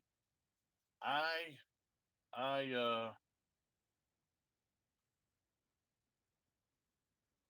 I told them this. I had a brain fart, excuse me, that I would submit because it would only be whatever the original charge is, and there was a good chance based on my life experience and my my service to the community and a zero record and all these things. There was a possibility I could get ROR because of all my connections to Texas, having land in Texas, and various things. I could make various claims, and uh, I believe a judge would look at that and consider that and give me an ROR or a very, very low bond, like $500 or something. And then I pay $50 to a bondsman or 100, whatever their minimum is, and do my thing. Okay. Uh, all that would really do is make my channel blow up and I could get the truth out to more people, and the charge would be dropped in the end. 99% chance, the 1% it ain't. Then I believe I could raise enough funds to get the right type of attorney or deal pro se. I think I'm pretty dang good on pro se myself, and I have geniuses, and I actually have lawyers in other states that know me and get and do a lot of things for me pro se. Uh, I got some lawyer help in Texas too. But if they could go pro bono on the whole deal or pro bono to a point, I don't know exactly how that'd work out. People tell you stuff, but then maybe something don't work out just right. You know what I'm saying? a jurist, not pro se. Well, the judges I talk to all say pro se. So that's why I say it. You know, attorneys have said it, judges said it. Now I know they're bar card lawyers, and I know, a lot of the training they have. You know what I'm saying? But here's the deal. Uh, I wanted, I was hoping, and people say, "Oh, you're so corny or phony or fake or whatever the new word of the day is, baloney, whatever." I wanted to tell the chief really seriously. I said, "I'll be on the record. You can be on the record, off the record. It don't matter. But I am telling you, I am a minister of the gospel. I'm an ordained minister of the gospel. Thank you for the 4.99. Thank you, thank you, thank you. God bless you. I I wanted to say, as a minister of the gospel, would you let me open our conversation, our meeting, with a prayer? Would you do me that honor of letting me do that? Or if you're a Christian, maybe you could open with a prayer. He might have said, "Oh, knock it off," you know, because he's kind of an arrogant guy with a big ego. But he might have said, "Go ahead, suit yourself." So it could have went either way. He could have even prayed. I don't know. I don't know this man in his personal capacity. I know what he's done on the public record. I know what he's done as a cop. I know what he's done in the public arena, good, bad, or indifferent. I know a lot of that. I still have a lot more to learn about this guy, okay? But my plan in my heart was to pray with him, pray for him, the officers, to pray for the auditors, the journalists, the citizens in general, and try and tell him, listen, what I want to do is bring peace, okay? I want to basically have a peace treaty, so to speak. Uh, in writing would be great, but if not in writing, at least something verbal that says we're going to define where the essential judicial court area is, and maybe put some yellow tape down in that area so you can't go in that area, and they could put a petition up so people can't see around that, and therefore you wouldn't be worried about filming. So people could come in with cameras into the public building, go anywhere they wanted to, do anything they want to with their cameras and their phones and their auxiliary aids, and in the cordon off area. So I could go anywhere in the building and I could see everything with my eye, but I just couldn't make a public record of it. Okay, so there's so literally, hypothetically, I could have went down and an artist could take my interpretation of the entire building or anybody else and draw pictures of it. So there's no security risk. I mean, if everybody can go in there in and out as much as they want to and give their interpretation to an artist, they can redraw everything. People can go to the public records and look at the blueprint for the city. These are public records. We're not in Russia. We're in Texas. Okay. Uh, volume is really low. Let me see if I can do something. I'll try and talk up. Am I doing better now? Tell me, is it better? Do I need to talk louder? Can y'all hear me now? Yes, yes. Okay, good. Oh, happy talk for your trip home. Well, let's just say I'm at large, okay? Let's just say I'm at large. I could be here, I could be there, I could be anywhere. I'll just tell you that I'm not at home, okay? And I'm trying to raise funds to get these people out of jail, okay? They went down there in good faith for me, for you, for everybody. I tried to make peace and tranquility with the chief of police, get some definitions on the word, ask him if we couldn't get with the judge and get this vague court order explained, get it detailed, because you can't enforce an ambiguous or a broad based or vague law or judicial order. it's unenforceable because it could be interpreted so many ways. And the actual thing says you can't use, okay? Well, you have to turn your phone on to use it. You have to turn on the camera recording device to use it. So all it says is use. It does not say the word possession. And I want to go over that with the chief. It doesn't say you can divest me of my private property, of a phone or camera. It just says I can't use it. Okay. So you've gone over it. This order is vague and bad and wrong anyway, but you've gone and reached way over. So you can reach this far and you done gone shoop like that. And you're enforcing it under a badge of authority and a gun, and that's not right, and you know it. So I was going to say, Chief, really, let's knock it off. Let's not have a confrontation because somebody is going to push it to the limit on one side or the other. And somebody is either going to make threats. Uh, yeah, they had, they charged Freeman and I think Bow with resisting. And that's what I was saying yesterday. I was saying I would submit because even if they dropped, uh, say if they said you was disorderly conduct or public intoxication or interfering with police operations or any other little thing that was going on, boom, yeah, okay.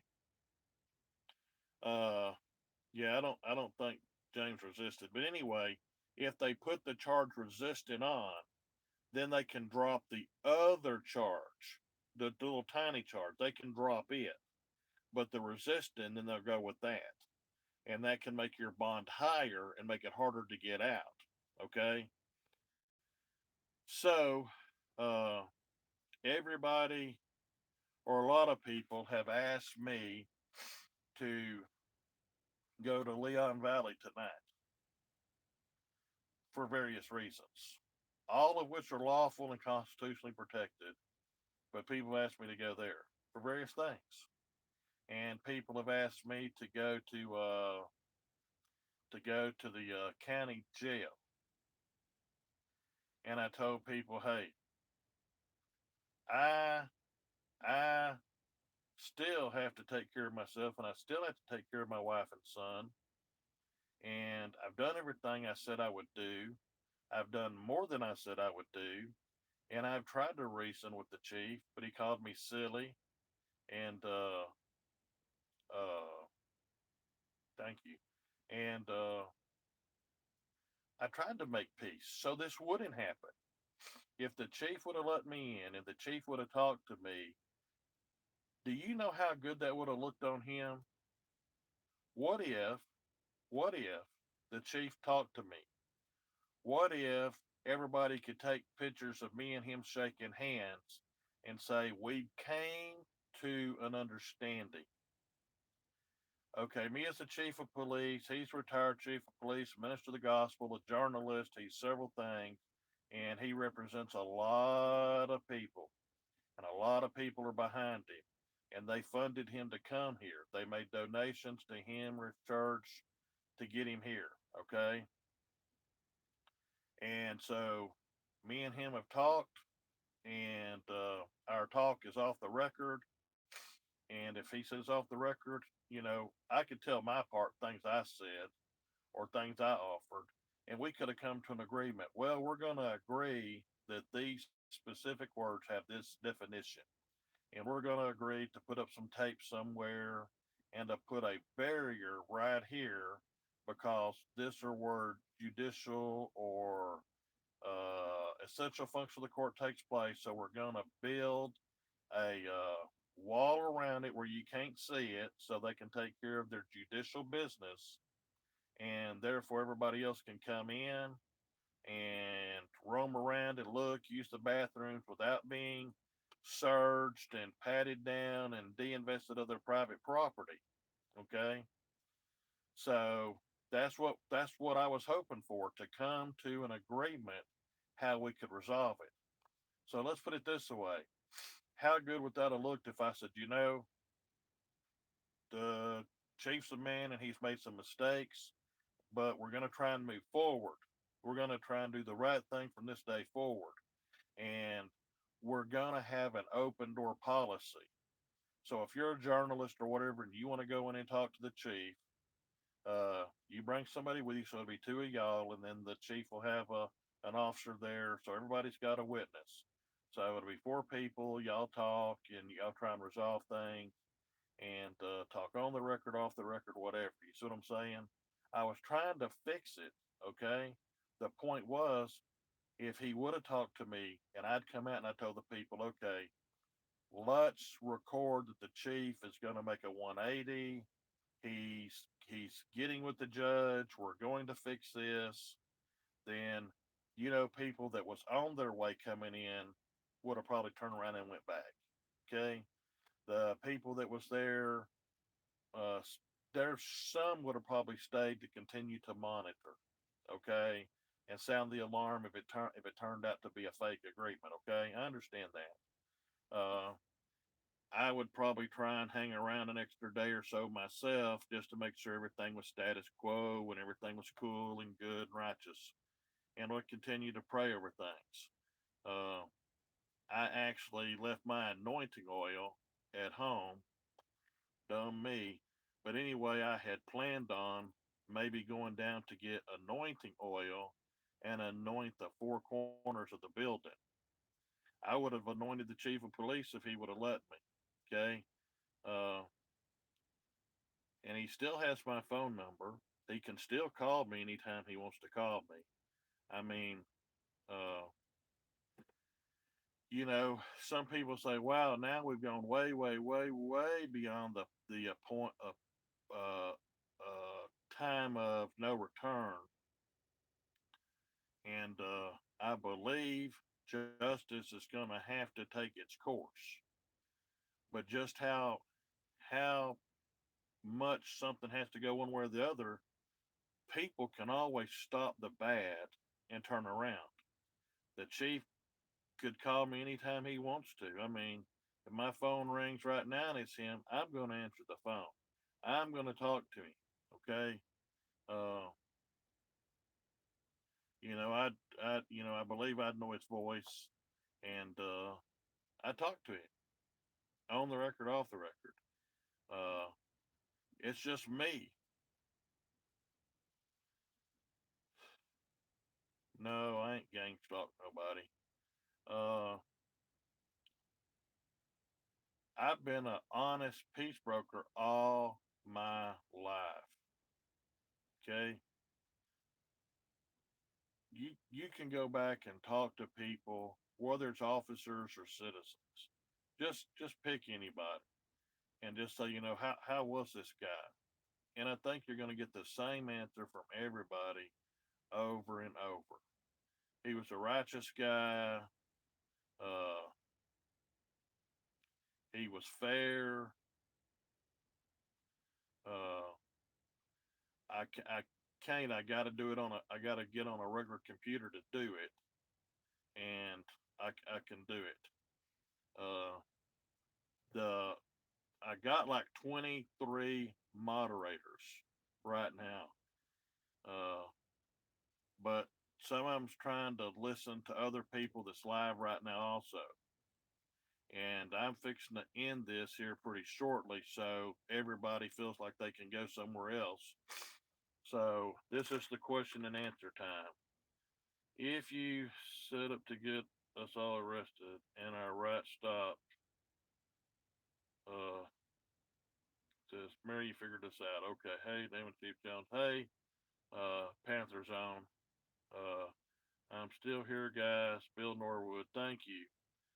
Idaho Exposed. Yeah, I still got two moderators there. Thanks, mods. Two thumbs up to the mods. Uh, yeah, there's two of them. I know there's two. God bless them, Brother Jones. Thank you, thank you. Game over. Two thumbs up. Yeah, yeah, yeah, yeah, yeah. Houston Video High Growth is free. Thank God. Thank God. Thank God. Uh, you're welcome. Well, you're welcome too. You stay safe. Yes, sir. Thank you, Mr. Todd. You know, I'm a fake mod. Respect from Tennessee. Thank you. Trolls getting out of hand. Yes. Be safe. God bless you. Better way for government. Yeah, yeah, yeah. See, great stream, Chief from Australia. Thank you, Rick. Says love what you're doing. Thank you, thank you. You're about as smart as you look. Thanks. That means I'm a smart guy. Appreciate you, Chief. Thank you. Free speech 24/7 here. Yeah, that's true. Uh, so what are you doing tomorrow? It probably depends on what happens tonight and the rest of tonight. Uh, I could be sitting in my living room, or I could be down at the jail waiting on people getting out, or somebody could kidnap me and throw me in a cage. I don't know. You would be our new pastor. Yeah, yeah. Thank you, thank you. Don't get locked up. I haven't done nothing to be arrested for. Chief to chief, stay safe and watch your back. Hey, that's Chief Oliver there. Chief Oliver, thank you, brother. Chief Oliver, do you got anything you want to say to the group here? He's a retired chief, also. He might want to tell somebody something. So stay safe. We cannot lose sight of our goals. Not get distracted. Yes, yes, yes. Yeah, yeah, yeah, yeah, yeah, yeah. Guys. Yeah, yeah, yeah, yeah. These will be my goggles. Well, Toronto loves me. All right. Respect from Canada. Okay, respect from the United States. Thank you. uh, Christopher Wolf. Thank K something. LOL. Guys. Tony. Uh, Formetto. Uh, great bad impression. You're the coolest cop on YouTube. Game over. Yeah, thanks. Thanks. Yeah. Guys. So Freeman and Bayo, Clash with Bayo and James Freeman are still in the lockup unless something's happened recently. And thank you for your service. Thank you. And uh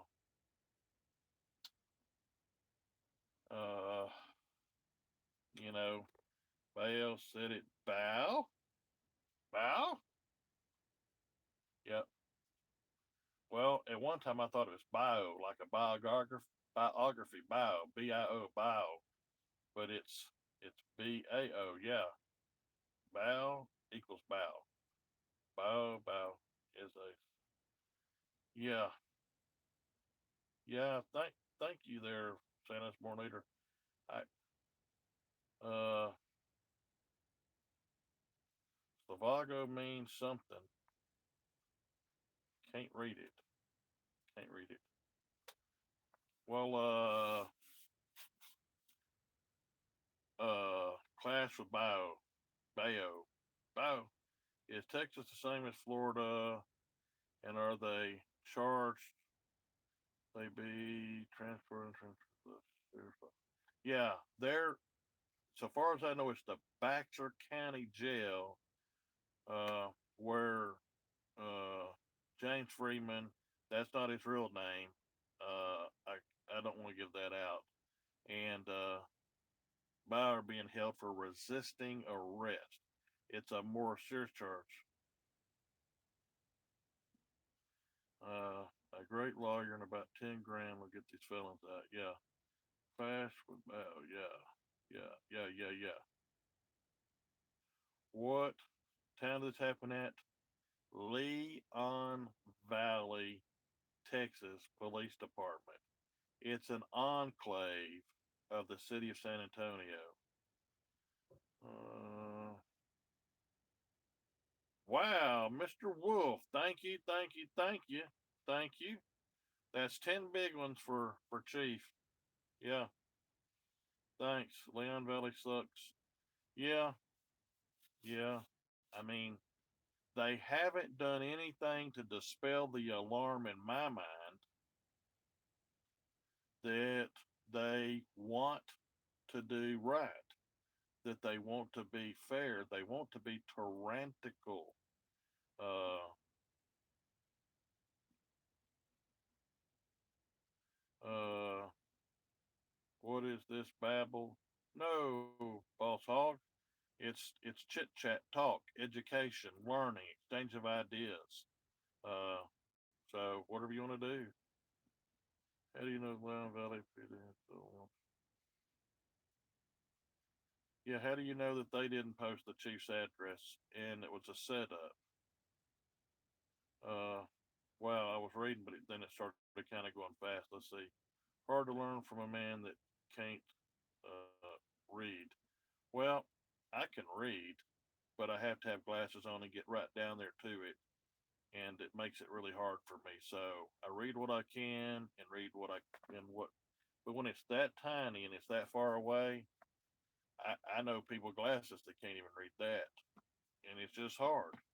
This is a small phone and very small print. Now, if you got a 60-inch TV, well, it looks gigantic to you, but on my end, it's very, very tiny. It's like 1/32 of an inch or something big. So I think I'm doing pretty good for no fella.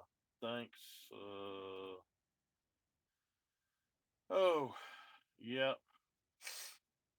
Uh, I got a friend that got this they call it hashtag, but back in my day, it's called pound freedom TV pound pound and the number eight. And Freedom TV was in all capital letters. He's on YouTube and he's been trying to run all these live feeds through one place all day. It's like three different screens. He had like three or four different live streams going so people could watch anything they want to. Praying for you. Thank you. Hey, brother, praying for you. Hey, that's Terry Byram. Uh, that's a righteous dude there. Yep. He would, me and him are brothers from way, way back. Cops are trolling. Uh, I'll mod for a bit. If I could make you one, I'd do it. I don't, I gotta be at a computer to do it. PayPal, Damon Chief Jones. Yeah, yeah, yeah. Never give someone with a Napoleon complex any sort of power. Yeah. Thanks, Chief. Thoughtful. And yes, yes. I'm seeing if people got questions on here. See, watching. Rest is the truth. Yeah, I'm up from a distance. Okay.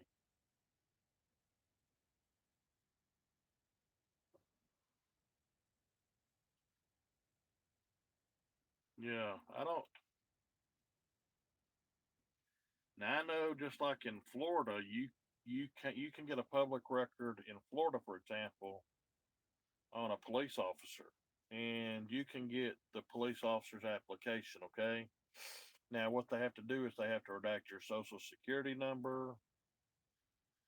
Uh, there was discussion at one time, and I don't remember how it come out. You had to redact the social security number, the date of birth, and their physical address and phone number. And if you're a police officer in Florida, the tags on any car that's registered to you or you are an owner of the car, they block that tag. So when it's called, it's a LEOB, Leo, Leo block is what it is, law enforcement officer block. So a police officer has to have that overridden, and they may have changed that in the last few years.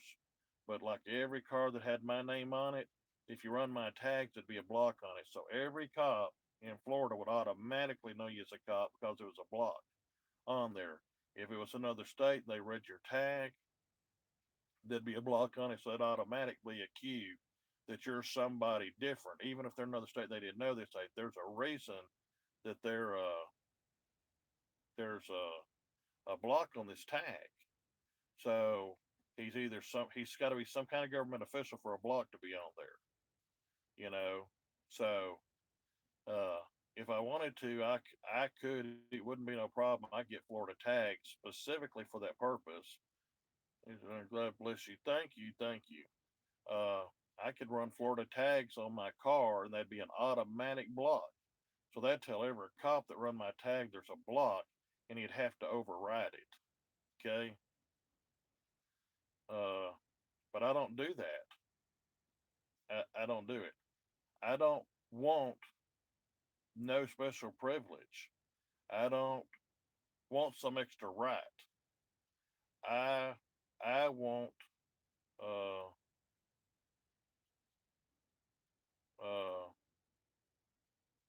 me and you and every man, woman, and child to be treated with respect.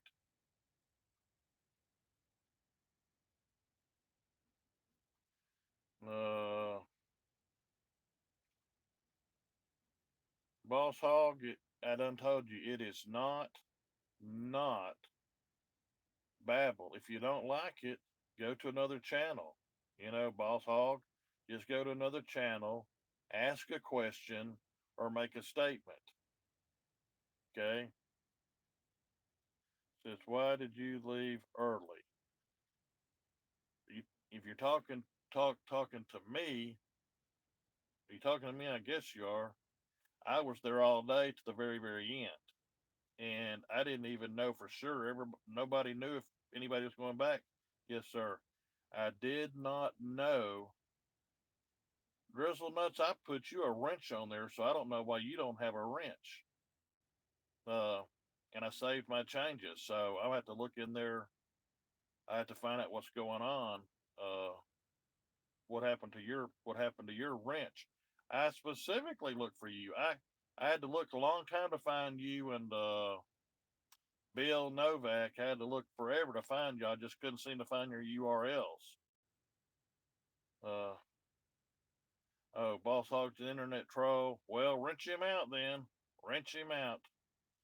Uh, you're a cool man, Panther Zone. Thank you so much. God bless you.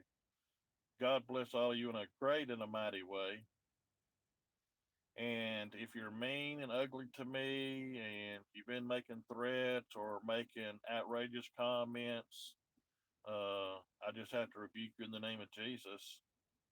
Uh, it's annoying trying to find us for months. Yeah, yeah, yeah. Wait, so you're a cop? Well, 40 years I'm retired. Uh, what's wrong to threaten injustice with justice? Oh, I'm not talking about that. Uh, I'm I'm between here and there. We'll say that. I can go anywhere I want to go. Thank you. Uh, thank thank thank you for thinking me inside man. Yeah, I mean, so if when I was a chief, if somebody wanted to talk to me, I talked to them. When I was a policeman, somebody wanted to talk to me, I talked to them. When I disagreed with them, I talked to them. What do you link to?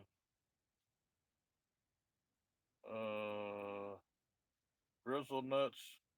I'm almost positive I subbed to you today. And Bill Novak, I gave y'all wrenches and sub to y'all. Took me a while to find y'all, but I'll get you a wrench, okay? I guarantee.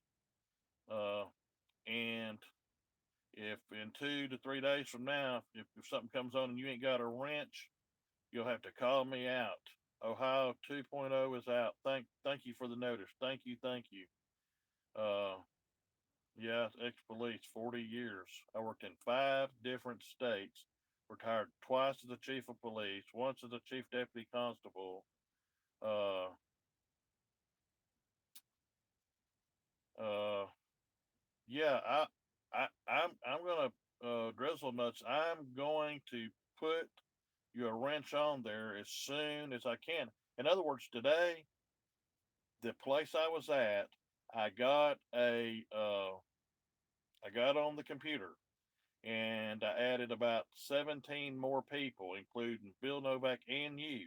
It took me a while to find you. I don't know why. I seem to find other people pretty easy and get their URLs, but y'all's I had to dig a little bit. But I got it. I put a wrench up there. His is there, so yours should be there too. Because I hit save, the whole thing. Uh, also worked as a Texas Ranger and a U.S. Marshal on a dual assignment in North Texas in the early 80s. Okay. They never recalled my commissions for either one. Okay. Uh, I did the duty that they called me to do. And when they told me, we're done here, I said, okay. And I said, what about my commissions? And they said, well, they're active until they're recalled or suspended, blah, blah, blah. Well, I didn't think a whole lot about it. And probably a year or so later, I got to thinking about it. Well, I called the Marshal Service and I asked them, and they said, well, till we send you something, you're a Marshal. Well, my God, that's 35, 36, 37 years ago, something like that. And, and they've never recalled it. So, technically, am I still a U.S. Marshal? Maybe, maybe. Uh, in my mind, I am, but I'm not going to proclaim it publicly. Uh, and I'm not going to try and take no U.S. Marshal enforcement action. Uh, but I would say that in an open court to a federal judge or a state judge, and I would give an affidavit of truth to the fact. Uh, I don't swear to things I affirm to them or revere to them because Christians aren't supposed to swear. So, they say sworn officers. Some officers are affirmed officers. They're not a sworn officer, they're an affirmed officer because they affirm. Okay, and that's their right. And if you're a Christian, go back and look at all our documents in our country. If you're a Christian, you can aver. Uh, Aver is like I attest, what I say is what I say. My truth is my truth. My yes is yes and my no is no. Good storyteller, yeah, I try to be. Oath is solemn, yes. Formal. Calling God to witness, yes, yes, yes. Uh, I had actually been called to go to the National Sheriff's Association meeting. Okay, well, I'm a member of membership. That take a little bit to explain, but anyway, I could go. I could go quote as a member in good standing, but yes, yes, I got my retired credentials with me. I got my retired credentials from two of the three of the agencies I work for that I do have. Yes, I got my retired credentials. I'm waiting on the third. Uh, I got it, but I don't got it. I got it, but it needs to be stamped on there retired. And instead of stamping retired, because it now looks like a driver's license. The idea I have now looks like a driver's license, and they're printing the same thing except across the bottom or the top, wherever my office puts it. Yeah, sheriffs and constables can deputize people. Then it'll say retired across there, and it'll say retired uh, HR 218 Law Enforcement Safety Act, which means I can carry a gun on or about my person anywhere in the United States. So uh, I don't have to have a gun permit. Uh, I do have permits, and I have a retired law enforcement officer, retired uh, gun permit, but I don't have to have it. but I do. It's just one more layer of protection should somebody question something, or you get some rookie officer says, "I don't know what that law says," or "I'm not sure you're currently qualified." But anyway, my ID says it is, and I've actually carry my retirement papers with me, a wet ink signature retirement papers with me, so that should somebody say uh, you're lying, and I choose to present these documents, I have them where I can. Uh, there's been some honest people, sincerely honest people, that you know wasn't questioning me. They just said, "Do you got anything that says this?" And I believe they were honest people, and they wanted to advocate for me, but they wanted to know. So I showed them my retirement papers, and I said, here's the constable's name, here's his phone number. You can call him and verify it. I mean, it's here, it's legal papers, but you can still call. Uh, yeah, I got a real metal badge. Let's see. Don't you get a retirement badge?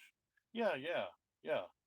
Uh, my I got my original star. Like the last place, I got my original star.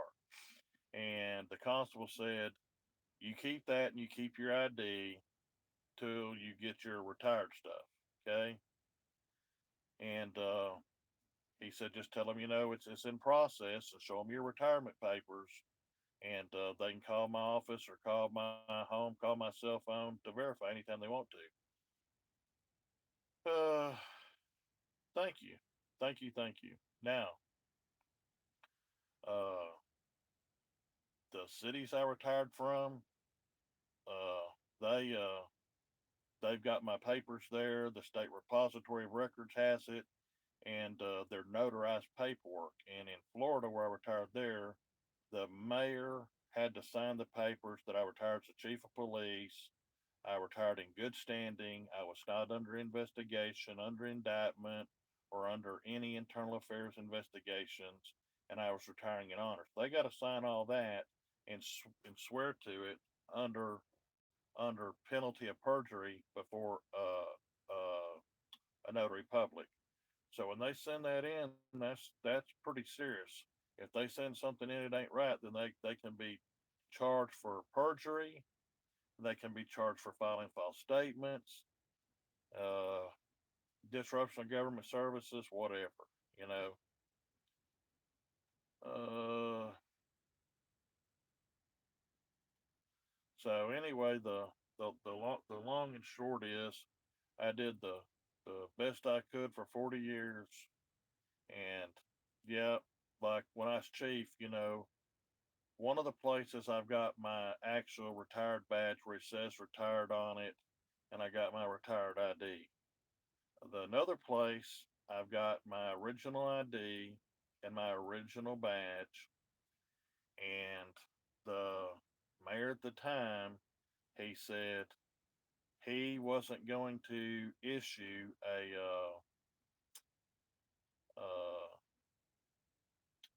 actually, it wasn't a he, it was a she, wasn't going to issue a special ID that said retired.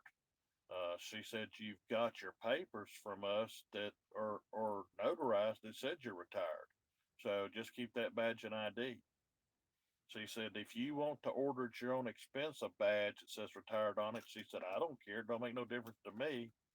The city manager told me the same thing. They said, "You can order a retired badge, said we're not going to pay for it." Said, "Are you still in Texas?" Hey, Drizzle Nuts. Uh, yeah, he's in big trouble. I'm just gonna say I'm at large. I could be or I could not be, and I want to say that because uh, for my own purposes. So maybe later tonight, maybe tomorrow, I might tell you where I'm at, because I might be live streaming, uh, plant drugs on motorists. Yeah, I've heard of it lots of times.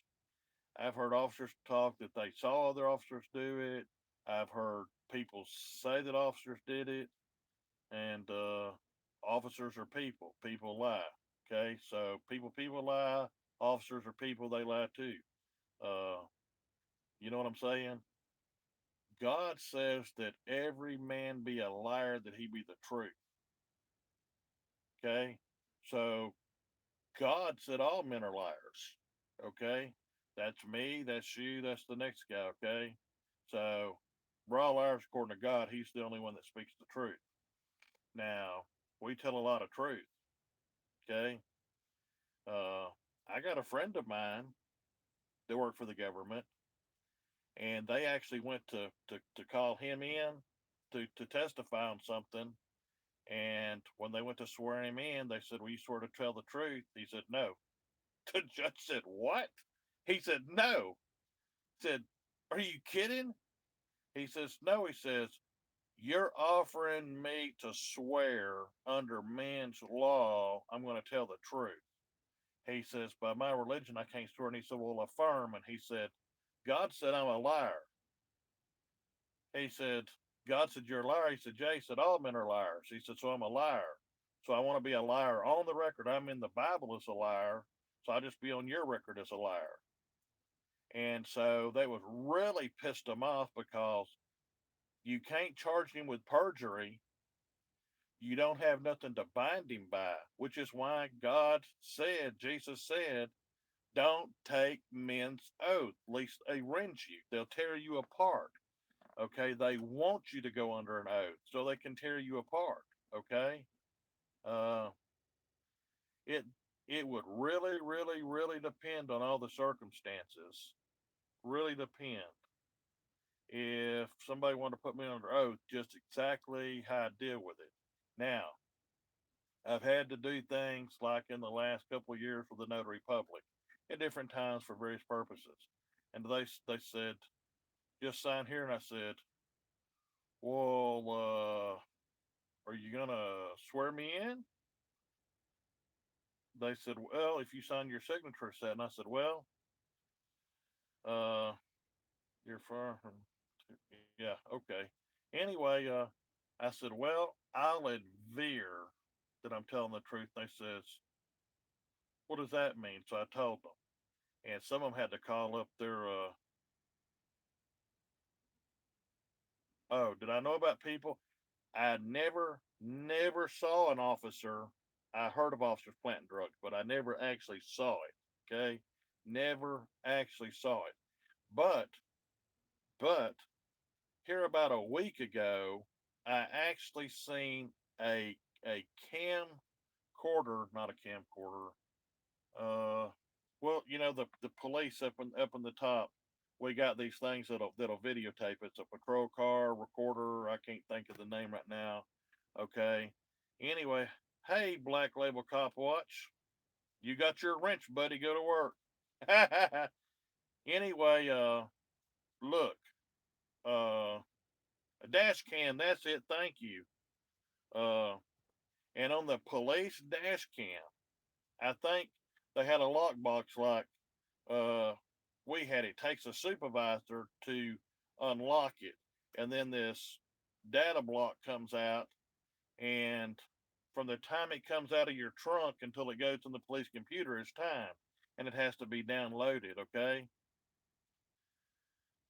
Uh, thanks, there, Drizzle Nuts. Uh, uh, yeah, Black Label Cop Watch. If you got any updates, please post them. Please post them so we can be up to date on what's going on, and you can give a little update here and a little update there, blah blah blah. Yes, and Black Label Cop Watch, thank you for everything. And we saw the $500 donation you gave over to Wolfman to go down for their bail. Thank you for me. Thank you for them. Thank you for their families. Thank you for the community. Thank you for the Texans, and thank you for the Americans. You are a patriot. You are a proud American patriot. Thank you, thank you, thank you, thank you. Okay. God bless you, Black Label Cop Watch. I know that guy personally. Personally. Thank you.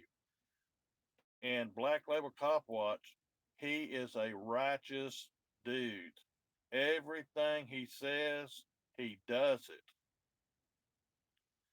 Okay? Yeah, yeah, I'm winding up uh being around, shall we say, longer than I anticipated.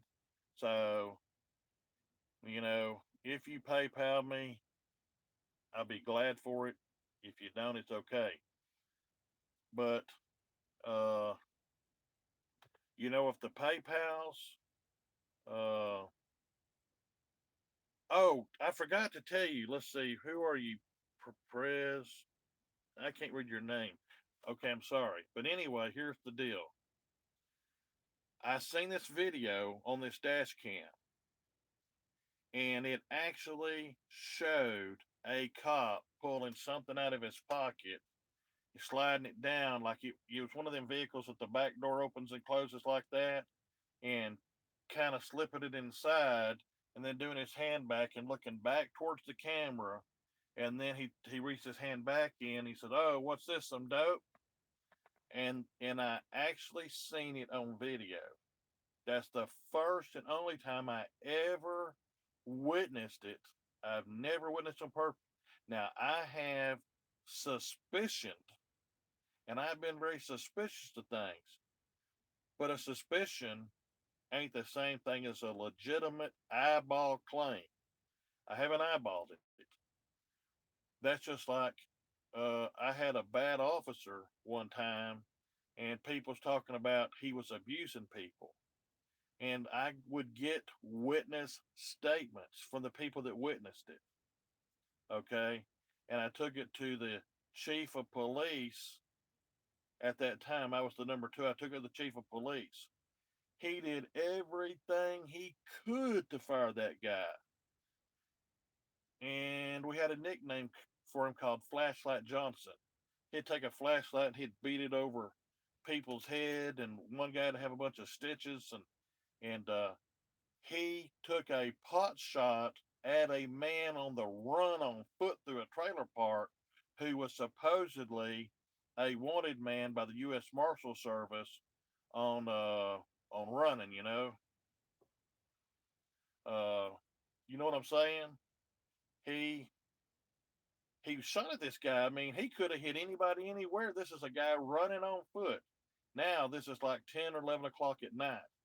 I get a call at my house from some panicked residents that knew me. I come out there, and so he was saying the guy was turning around shooting at him, and people said, "No, that's a lie. The only person ever shot with this guy, and the guy run in the woods, and he didn't even know where he was. He was shooting wild." Uh, so you know, we did everything we could to get rid of him. Well, eventually, eventually, his police car burned to the ground at the police department. Okay? You know what I'm saying? Burned to the ground. The lieutenant or the captain of the fire department told me I eyeballed the officer leaving his car, and within seconds it was engulfed in flames. He was on the clock for another 30 or 45 minutes, but he was still on the clock, and he was being called by dispatch to take a call. And because he wasn't there, they called me. They called me. And I had to go take the call. And in the meantime, before I could get dressed, which I had my uniform laid out. Now, a lot of people uh, in smaller towns would just throw on their blue jeans, shirt, and a gun belt, put their badge in their pocket, and haul ass. And that's just the way it was done a lot. And I ain't saying I never did it, but I tried to never do it. I tried to be in uniform so people would know who I was. And before I could even get out my freaking door, uh, before I could get out my freaking door, they called me and said, we'll have a deputy en route. You be en route to the fire department. The fire department, police department together said you got a patrol car on fire over there, and the fire department's en route, and an ambulance is en route. Well, the lieutenant or captain, I can't remember right now. He told me, he said, I saw him. I saw him running from the car. Okay. Even then, the city manager wouldn't let us fire him. And we did everything we could do to get this guy with arson, to revoke his certification in Florida with FDLE. We did everything we could. I mean, this guy was like a mastermind cop criminal. Okay. He had been fired from like Miami Dade. He had been fired from Jacksonville, Office of the Sheriff Jacksonville, Duval County. He had been fired from Florida A&M. I think he'd been at 5 or 6 departments over like 14 or 15 years. He just every 2 or 3 years he gets to get fired from somewhere for stealing or this or that and the other. But he was a part of a union and they got things worked out for him every single time. Okay. Uh, Dang. You know. Anyway, we were pretty close, and so we started getting phone calls, and it was people asking about it. And I told the chief, I said, "What are you telling them?" He said, I want to get rid of this guy so bad. He's bad for morale. He's bad for our citizens. We can't get the dirt on him." And said, "We're good investigators, but he's a better criminal than we are cops. Let's face it. But he's going to screw up, and we know he's dirty." Uh, Said, "But I should, or I could," is what he said. "My chief had integrity." He said, this here. He said, "I could tell the other chiefs of police, sheriffs, or constables that's calling, trying to get a reference on him. I could say, oh, he's good. And they'd probably hire him in a heartbeat because on paper he has the experience and he's got the union to get all this bad stuff off his record. Okay. And so he looks good." He said, "But the truth is, we need to deal with our own problem." So he told them, "Look, all I can tell you is he's under investigation for burning down his own police car, destroying city property, for theft, for false statements, for perjury, for abuse of police power. Uh, we actually called Department of Justice Civil Rights Division on our own officer because we said he's just dirty." Well, it wasn't but about a day or two later. He has friends in a lot of different places. It wasn't but a day or two later that he eventually resigned. So Department of Justice people come down and they talk to me and talk to the chief. Uh, we still don't, or I still don't know exactly what happened to him. I was told that he went out and was hired, and I can't think of the name of that police department where the John Benet Ramsey case took place. I can't remember the name of that city, but we was told he got hired out there as an investigator about the time that case broke, and that he was one of the investigators, and it got all messed up out there because he was one of the guys that messed it up. Now that's hearsay, hearsay, and I haven't mentioned no names, and I don't mention names because if I ain't got proof, somebody could sue me for slander or libel. Uh, Knowing something and proving it ain't the same. You know what I'm saying. So it is what it is. It ain't no more and it ain't no less. Uh, Says, yeah, I'm pissed off for not accepting my dinner invite. I don't know. I don't know how to get to you. Where are you at? Maybe I'll have breakfast with you or lunch. Uh, did you send me an email? Grizzle Nuts, did you send me an email to tell me I emailed you my phone number? On an email? On an email in my email?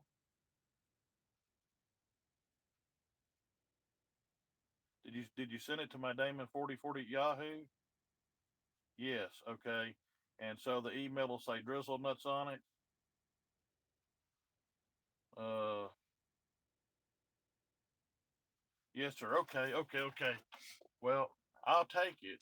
I'll take it that as soon as I wind this up, why do you think the cop wanted to burn his car? Anyway, Drizzle Nuts, I'll look for your email and call you as soon as this is over, okay? I apologize. I've had conversations with about half a dozen or more auditors today, and I was trying to help people to lawfully take care of things. And I had my family to deal with, and I had a lot of things going on with me. Okay. Oh, oh, Levi. I know you, Levi.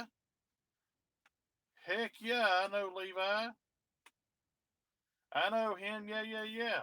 I met you out there at the place. Yeah. Uh, and I was actually gonna ride with you and get you to take me to where I needed to go at the time and hang out with you. But Patrick and everybody else needed me to ride with them, and and Patrick and Selena was really, really, really, really worried about them back tires, and so I was trying to do a sponsorship to get them some tires. Uh, the other day, and people donated. Thank God and thank all the people that donated because I know I saw great, great. So so I got him enough money raised in his PayPal that he was able to be able to get the tires. Uh, and I'm gonna call you, Drizzle Nuts. I am gonna call you. Gonna go to discount tires. Okay. Well, all I know. See, that's just like giving money at the church. Okay. You either have to give money because you believe God said, set aside your first fruits and give 10% of what I give you, give that back to me. Not because I have to have it, I'm God. I can create gold by the truckloads. I'm God. I can do everything. That's what He can say. He wants you to be obedient and not to be greedy. Okay. So when you give your money to the church, you've done what God has said. Okay. You've used it in the ministry, the storehouse, like God said. Okay. So, the whole deal is now after that's done, if the church misapplies the money, that's not between you and them and God. That's between them and God. You and God straight. You see what I'm saying? Help others in need. So the whole deal is you and God's right. Okay. So I said that to say this. If uh if the money that was brought in for him to replace them tires, I haven't seen his car, I haven't seen him in person. Uh I can't say that he went and got the tires changed, and I couldn't say he didn't. Okay. I know he needs them and they could pop any second. Okay. And that was dangerous for him and her and anybody else was in the car. But the money was given freely as a donation to help him. Okay. And I believe that he did go get them changed today, or he'll get them done in the morning. There was a lot of crap going on today. So he might have got it done today or might get it done in the morning. He's doing it. And, uh, you know what I'm saying? He got it. So I could be wrong, and Selena can't force him. She can't force him, but I think she can plead very urgently with him not to try and leave the area without them new tires. and we got enough not to get used tires, but to get brand new tires. Because I said, look, here's the deal. You figure this out. Uh, if we give you the money for the tires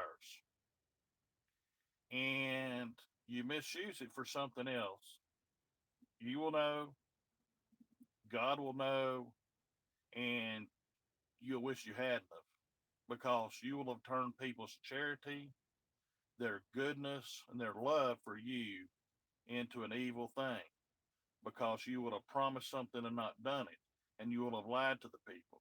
Okay? Every tongue will confess Jesus Christ is Lord. I confess it every day. Jesus Christ is God. Jesus Christ is my Lord and Savior.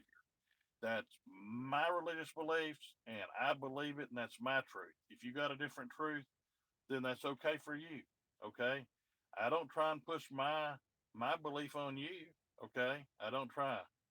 I preach what I believe is true. You preach what you believe is true. Okay? Right? So if you're a Muslim, a Taoist, a Jew, uh, Catholic, Baptist, non-denominational, Pentecostal, uh, you got some other religion that I don't even know the name of. You're a Mormon. You're a Jehovah's Witness.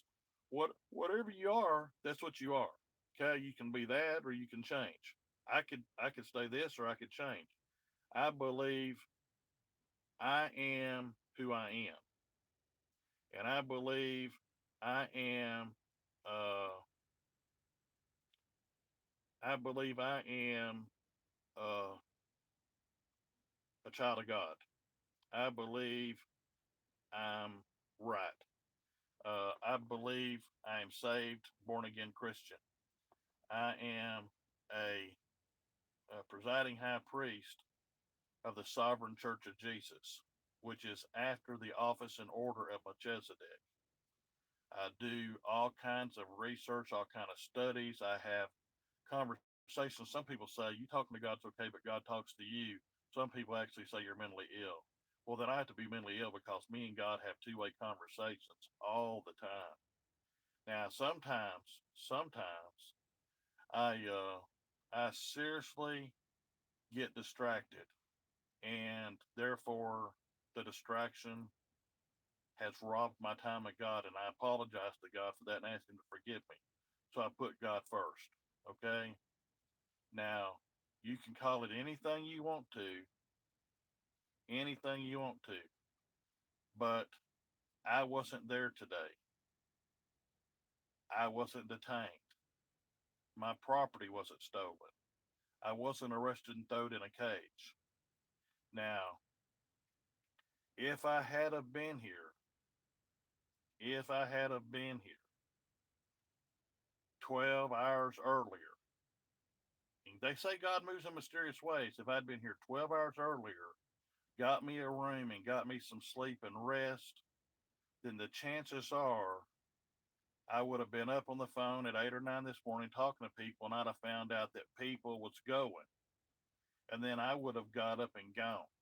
And I would have been out there, and I would have got arrested.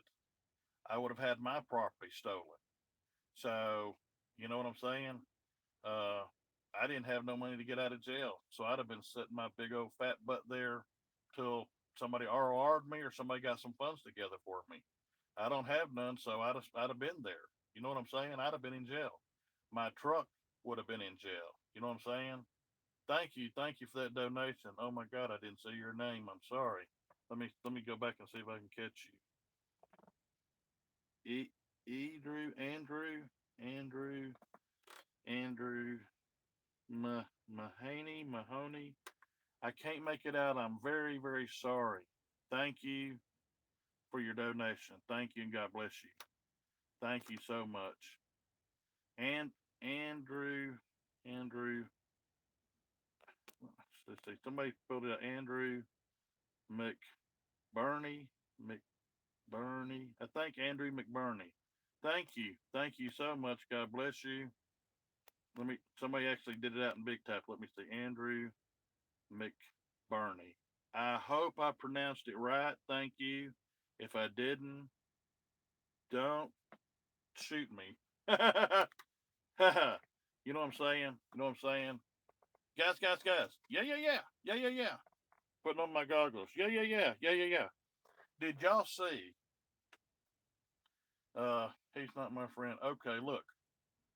If I say this and you've seen it when it happened live, or you've watched it on a feed since then, give me a number one if you seen Bao on the night of the city council when he was sitting by the chief in his uniform, and the chief was talking about uh, French kissing him or a deep kiss, and if he gave him a big old wet kiss, deep throated him or something, that Bao would follow him around like a puppy dog.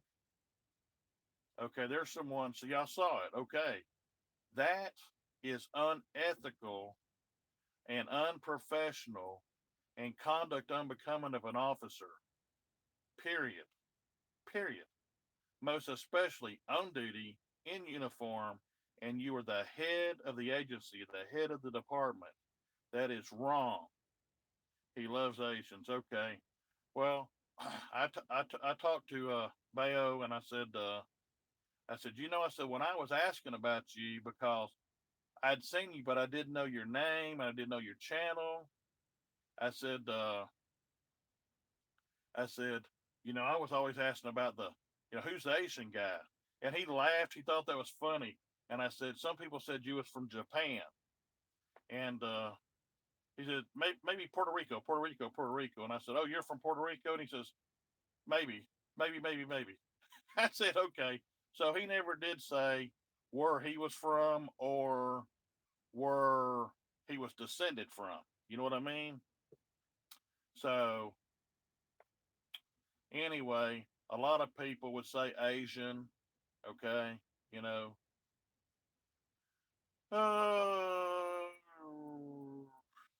Let's see anything about. Okay, yeah, I've been talking about it forever. I've been on almost 3 hours. Almost 3 hours. You know what I'm saying? So yeah, he's human. He's a good guy. He's funny. He's entertaining. He's enlightening. He brings up a different point of view. Okay, that'd be like, okay, say if I was in Asia and say Auditon was a thing there like is here, and I go there and say I can speak Asian, but I got this American or Southern or Texas accent, whatever I got. Okay, then when I get there, I'm going to stick out automatically, and they're going to say a Westerner. I'm from the West, a Westerner. So I could be from Canada, the United States, whatever. You know what I'm saying? So, yeah, Bio's superhuman. He's like Spider Man. He can climb up the side of mountains, side of buildings. But anyway, uh, I would kind of stick out, and people wouldn't know exactly where I come from, but they'd have an idea of the general area. And so that's what I think people's doing. Uh, if anybody, for anybody that's here that don't know, if anybody wants to give a basic type out about who's in jail, who's not, Furry Potato, yeah, Furry Potato. I I met Furry Potato at the Almost Park OCT uh, Second Amendment, First Amendment rally, and we talked, and I think he prefers to be called her now. Uh, but I shared all my Christian beliefs, and he, I told him, I said, it's hard for me to see you that way, but I am a honest guy, and I do respect people. So if you want to be called her, and he gave me her name. It's hard to say. I don't, you know, I'm not a disrespecter of people. Okay, if their life is absolutely, totally, completely different than mine, and if they live completely, totally different than my religious teaching, I'm still going to treat them right. I'm still going to treat them good. And do you know that Furry Potato, uh, if you call him or her, I know Furry Potato's name, and I know a lot about Furry Potato. But that was said to me in my ministerial capacity, but in my capacity as a man also. So it was off the record. So I can tell you this: Furry Potato is a loving man or woman, either way you look at it. And because I was not judgmental, and because I was gentle and I was really concerned about his or her life, their lifestyle, uh, what their thoughts were on Jesus Christ or on any religion or no religion, and just caring for them as a human being, then he or she, however you want to say it, opened up to me and shared a lot of their life with me from birth to current. And I listened. Now, some things I could relate to. In fact, I could relate to a lot, but there was a lot I couldn't. Okay. Everything I could relate to, I sympathized with him or her. Okay. I sympathized. Everything else that happened, I empathized because I could understand it to a point, but not going through it, I couldn't understand it. And I said, you know, you know who I am. Here's my phone number. Here's my email. If it's night or it's day and you need somebody to talk to, call me. I'll answer the phone. And when I say that, to the best of my ability. Now, when I'm exhausted, you know, I when I'm exhausted, I turn down the volume on my phone and the vibrator off because I have to have some rest. But my hours are really weird. Sometimes I'm awake all night and all day. Sometimes I sleep all day. Sometimes all night. Sometimes I'm awake all day. Sometimes I'm awake all day and all night, or sleep opposite. Because my son's disabilities, my wife's disabilities, and my own issues, it's not uncommon for me to be up 20 to 30 hours. On the other hand, it's not uncommon for me to be in bed, getting up to get something to eat at some point, going to the bathroom, but being in the bed the majority of the time for 24 hours. Okay, so it goes one way and the other and back and forth. So I've got to deal with my wife's disabilities, my son's disabilities, and then I got to deal with my own issues. Okay. And then my mother, she's got Parkinson's, and I rebuke that in the name of Jesus. But that's what she's got, and I've been rebuking it and praying over her. And so I've been trying to spend what time I could with my mother, and I have to travel a long ways to visit with her because her mind's getting, a little bit going there. So I try and spend time with her and make the memories I can so long as she's with us, and I pray for her to live a long time, for her to have a good mind. Both my parents are alive. They've been married for bunches and bunches of years, about almost 60 years now, or 60 years, whatever. I really can't remember. Okay. So the deal is they, they have had arguments. If you're married and you don't have an argument, one of you can't hear or somebody can't talk. If you can both communicate and you can both comprehend, there's going to be arguments. You know what I'm saying? Get some sleep, Jones. We need you. Yeah, CBD might help your mom. You know what? I talked to her about that, but I'm from the old school.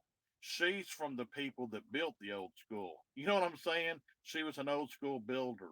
She was around when they was building the old school. You know what I'm saying? So her belief were doctors, doctors were little Jesus. Okay? Doctors were little Jesus. They were Jesus's helpers. And if they said that something was okay, you did it. If they said not to do it, hey, Tennessee, thank you for your prayers.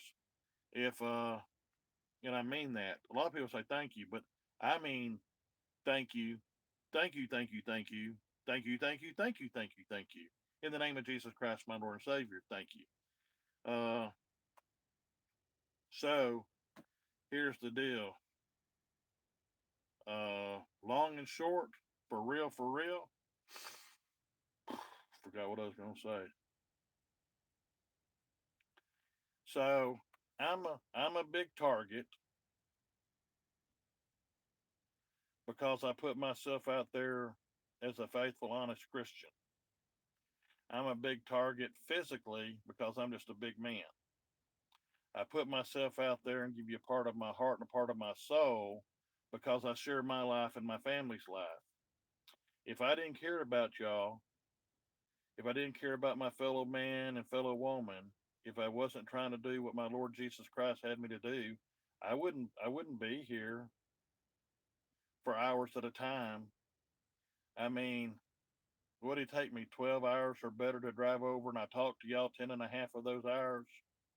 And I'll be talking to you uh, as I travel back that away and where I am. I'm not saying for my own purposes. We'll just say for my own purposes, which that's what it is. And Jesus said you don't have to tell everybody everything. Some things you and me will know. And where I am, me and him know. And that's good enough for me. You know, people say, where you at? Call God. Ask him where I'm at. If he wants to tell you, he'll tell you. No.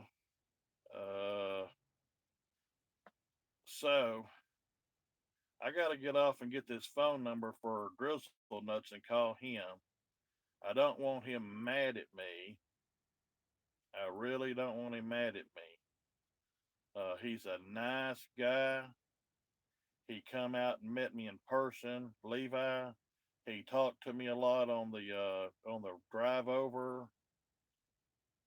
Uh, I'm a retired chief of police, 40 years of service, yada yada yada. Uh, you can go to my thing that says about and read all about me. You can go into my LinkedIn account, Damon Chief Jones, and read about me. You can go to my church, Sovereign Church of Jesus. 90% of my life is an open book. There's about 10% that I don't talk about me, my wife or son, or my family or my friends. That's just private, confidential. Most people's got half or more of their life in a secret, but, you know, live stream it. Let's see. Saw him on your live stream. Yeah, you saw him on my live stream. Yeah, yeah, yeah. I put him on there. I wanted people to see the guy, to know that he was sincere, he was honest, he kept his word. You know what I mean? Uh, I want to help make you or break you. If you're honest, I want to help make you. If you're dishonest, I want to help break you. When I say break you, I want to I want to show you theirs of your ways and maybe you'll change. Natural healer.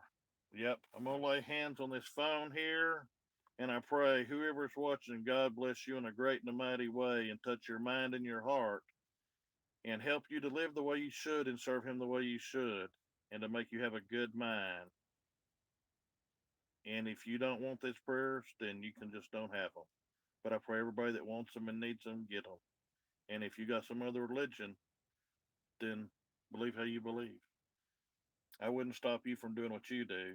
So I just do what I do and you do what you do. I love y'all. I really do love y'all. And after 40 years, the things that's happened to me by some people in the public could make me hate people. And some cops get hard hearted because of all the bad they see and all the bad they do. And they turn hard hearted and they turn mean. Sometimes they're thank you. And they're mean to each other. They ain't just mean to the public, they're mean to each other. They're just more mean to the public because they know so much about each other and they know they can jab each other. trying to coordinate rides, and let me get this back. That was an important message there. James is saying, this is James Poland. I can't read your name. I'm sorry. Don't get mad at me. Texas Wolfman is trying to correlate rides and bonds for all still inside live right now. That is true. That is true. And I've asked people, please, uh, go to his PayPal. The bondsman will accept his PayPal account to pay for bonds. At one time, he had 1,500. Somebody said 2,100. Somebody, I think, said he had 4,500 a while ago. I'm not sure, but at 1,015 per person times the number of people times the number of cars, I don't know. Wolfman knows how to call me. He knows how to call me, and I told him if he needs, I have an Uber account, and I've got arrangements with Uber that if I need to get one or two Ubers out there to help pick up people I can, and I can do what I need to do. And I'll just say that I can do a lot. Uh, he knows my phone number and he knows to call me. If Texas Wolfman calls me on my phone, I will pick it up and I'll ask him what what does he need? Does he got all the money he needs? I mean, I don't have very much to spare. Okay, I just don't have that much to spare. Uh, you know, I could cut myself short a little bit, and I'd be willing to do it because I just know this: when I give, God gives. It's the way it's always been, my whole life for me. So if he says, "Hey, I need 20 more dollars, or I need 50 more dollars, or 60 more dollars," I give until I'm just can't. Okay. Uh, People that gave to me in super chat up to a certain amount. I've got somebody that can give me some cash based on my promise. They'll just take my word for it that I promise to mail them back the money or a money order or PayPal them the money once I get paid in 4, 6, or 8 weeks from now. Okay. And I tried to log on to the AdSense account today to get it to make sure it went to my bank account so I could get all the money I could to Wolfman. And I've been having trouble doing it. And I'm scared. I'm really scared to promise exactly when I can get this money back. So my benefactor, is kind of working with me, but kind of wants to know, you're an atheist, okay? Uh, okay. So you don't believe there's no God? You're the religion of no religion or something. I mean, I'm not trying to put words in your mouth. I'm just trying to understand. And if you're an atheist, that's your business. I wish I could have 30 minutes to sit down with you and talk to you about my religion and why I believe it, and see if I could get you to at least think about it. But if you don't, hey, that's that's okay. I mean, it's not okay in my belief. I mean, I need to do everything I can to help teach you my truth. But if you say, hey, I don't want it, then I don't bother you. You know what I'm saying? I'm like the helping hand. You know, uh, you said, "Oh, fine, I do not lie." That's great. See, if somebody hated me, it just be righteous if you just come up and say, "Hey, I hate you." Okay. Well, at least I know where I stand. You know, I know that you hate me. I would like the chance to give you a different opinion of me, but yeah, freedom of religion, right on. So you believe whatever you want to. I believe you're born with I believe born with inalienable God-given rights. But if you want to call it natural rights, uh, universal rights, whatever, when you're born, you got the right to talk. your free speech, your free assembly, all this stuff. Now, a lot of countries don't believe in that, but our people do, and that's why we got the Constitution of the States of the United States. Now, if there's anybody want to ask a question, ask it. I mean, I'm past 3 hours. I am tired, tired, and I wanted, I wanted really okay. Natural freedom, yeah. Okay, I really wanted. Let's see, who would start exposing the private corporations acting as public employees through municipal corporations? Have proof that courts and cops are working illegally. I know about that, and there's a lot I agree to that. Are you preaching to church? Yeah, my church, sovereignchurchofjesus.com, sovereignchurchofjesus.com. Thanks, Chief. You mean a lot. Thank you. So you gotta get close to 4 hours. No, sirree. I'm bent out of shape, and I may have to be up the rest of the night, so I gotta park or do something, get some rest some way or another. Just car try to fight me. Let's see. Cops jumped out of the car and tried to fight you. I think I think it was on the stream the other night. You talking about, hey, can police jump out of their car and whoop my ass or something like that. I'm just paraphrasing, but basically, and I shouldn't have said that one word. But anyway, I make mistakes too. Call Infowars. Yeah, let's get Alex Jones in on it. Call my cousin Alex Jones at Infowars.com. Infowars.com. Sovereign Church of Jesus. Is that right? Yes, sir, it is. Sovereign Church. No, it's Sovereign Church of Jesus. Sovereign Church of Jesus.com. Uh, okay, well, I'm going to give it 1 minute here. I'm counting down in my head. Thank you, Jason. I'm at 50 seconds. Good luck. Thank you, Eli. Thank you, everybody. No one change until the people can. Yeah. Don't sell yourself short, Chief. You can put some Jesus points. Yes, thank you. Uh, let's see. There's a question here.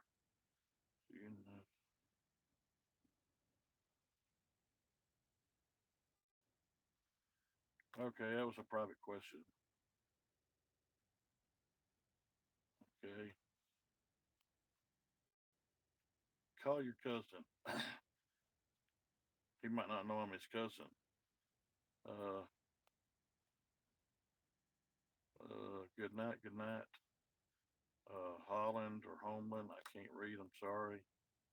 You were jumping off 5 times already.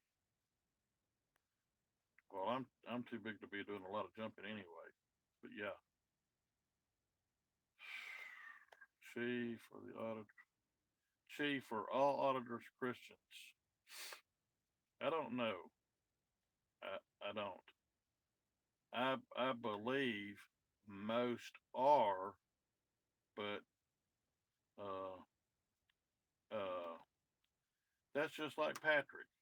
He he believes in God, I believe, but he has maybe some curious thought processes that might be different, and he's still a young man and he's high strung, trying to mature, blase, blase. And that's all I feel like I can say comfortable. I mean, that's just one thing, but I believe most are.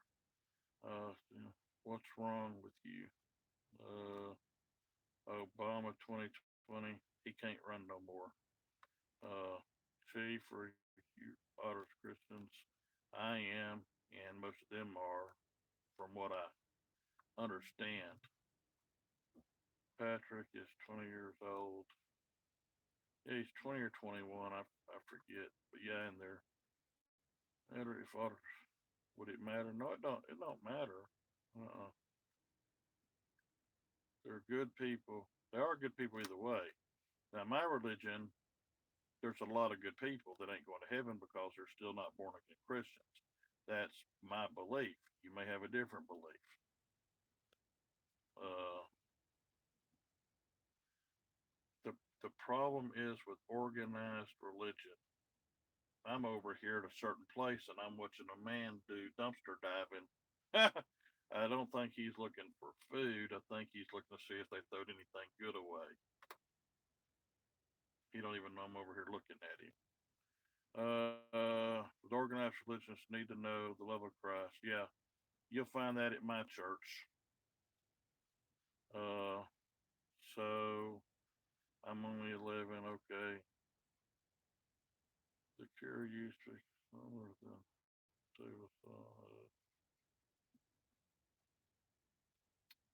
Okay. How responsible auditors if they don't post the chief's address? He's trying to do a correlation to say you you basically are giving them the gun that they went and committed the robbery with. But if you don't know them and you have no control over them and you use the controls that this platform gives you, and you don't ag it on and you don't push it, I don't see how that can stick. It's the principles are what I'm talking about. Go to bed. Did you see the video where the priest slapped a baby? No, I did not. But if I did, I would voice my opinion that it's wrong. Uh, now, unless he was delivering the baby and had to do it to get the baby to breathe, guys, look, look up something. I can't read that word from here. Standing up for our rights. Thank you. See, your different level of heaven, or the different levels of heaven.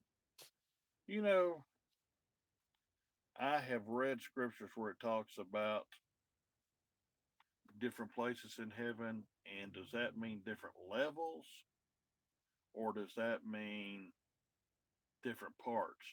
Just like in a schoolhouse has many rooms. There's a principal's office, there's a counselor's office, there's classrooms. So in that building, there's different rooms. They can also be 2-story or 3-story buildings. So different levels. I don't know. I mean, I think the scripture said there's going to be a new heaven. Yeah, see, especially, let's see, telling you for a,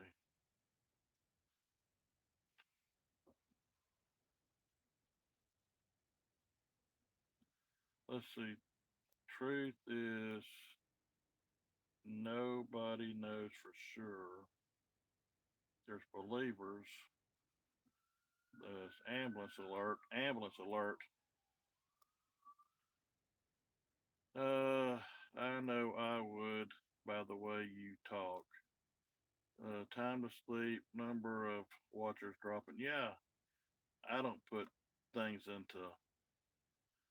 Why do Catholics have to pay to go to church?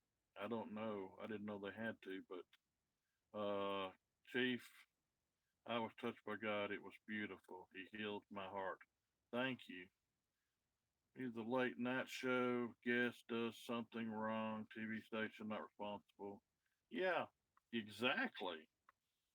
You're not responsible for the comments of your your watchers or your commenters. It's the Mormons.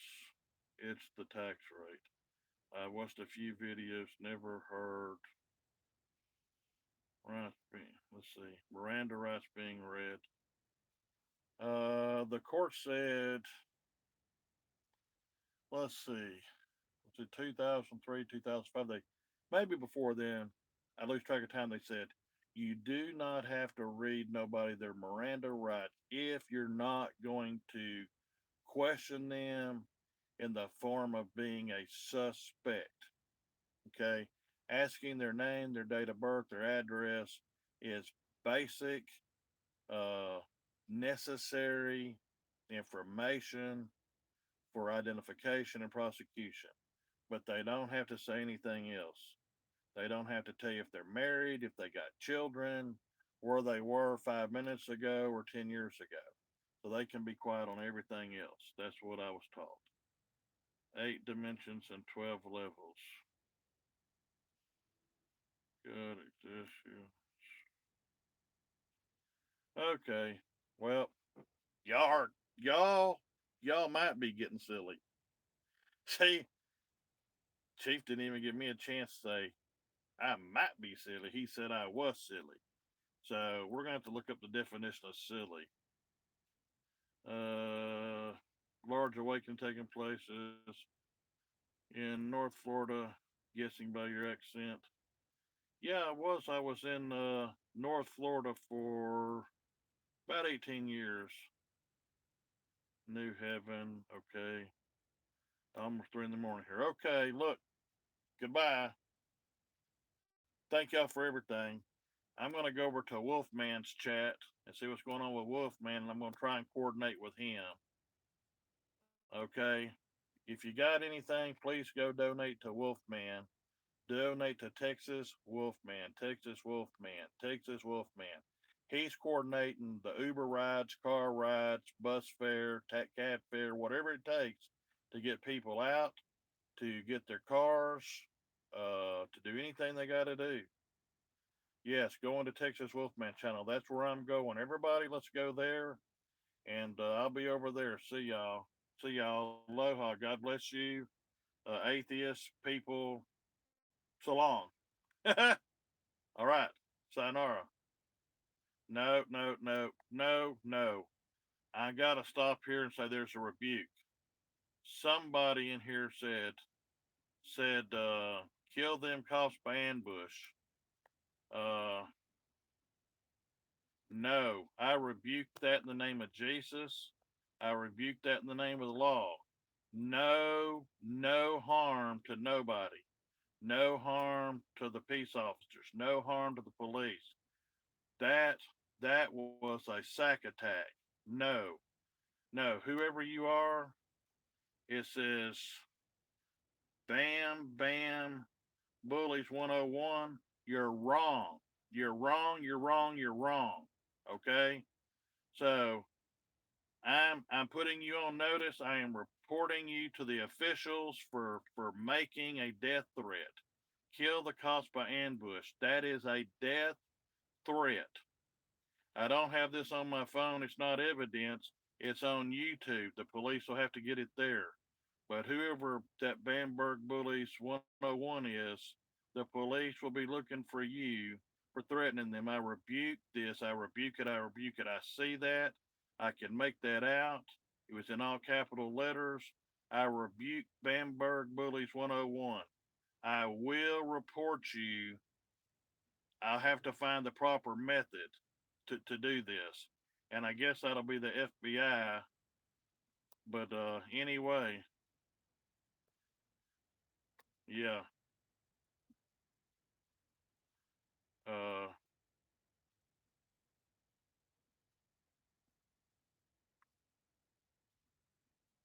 uh, Wolfman is dispatcher. Yeah, Wolfman's a lot of things. Uh, Bam Bam. See, there he is again. Whoever this Bam Bam bullies are, I rebuke you in the name of Jesus. I rebuke you in the name of law. If somebody else knows, I don't know exactly. If somebody knows how to report this Bam Bam Bullies 101 who is citing to kill police, okay, North Idaho exposed, it was reported. Okay, thank you, thank you, thank you. I'm telling you what, I'm not on the side of the people and the cops. I'm on the side of truth. Truth is where I am. I am truth. Truth is me. We mix together, okay? Don't be threatening nobody on my channel. I gotta figure out how to get them where they can't get in here.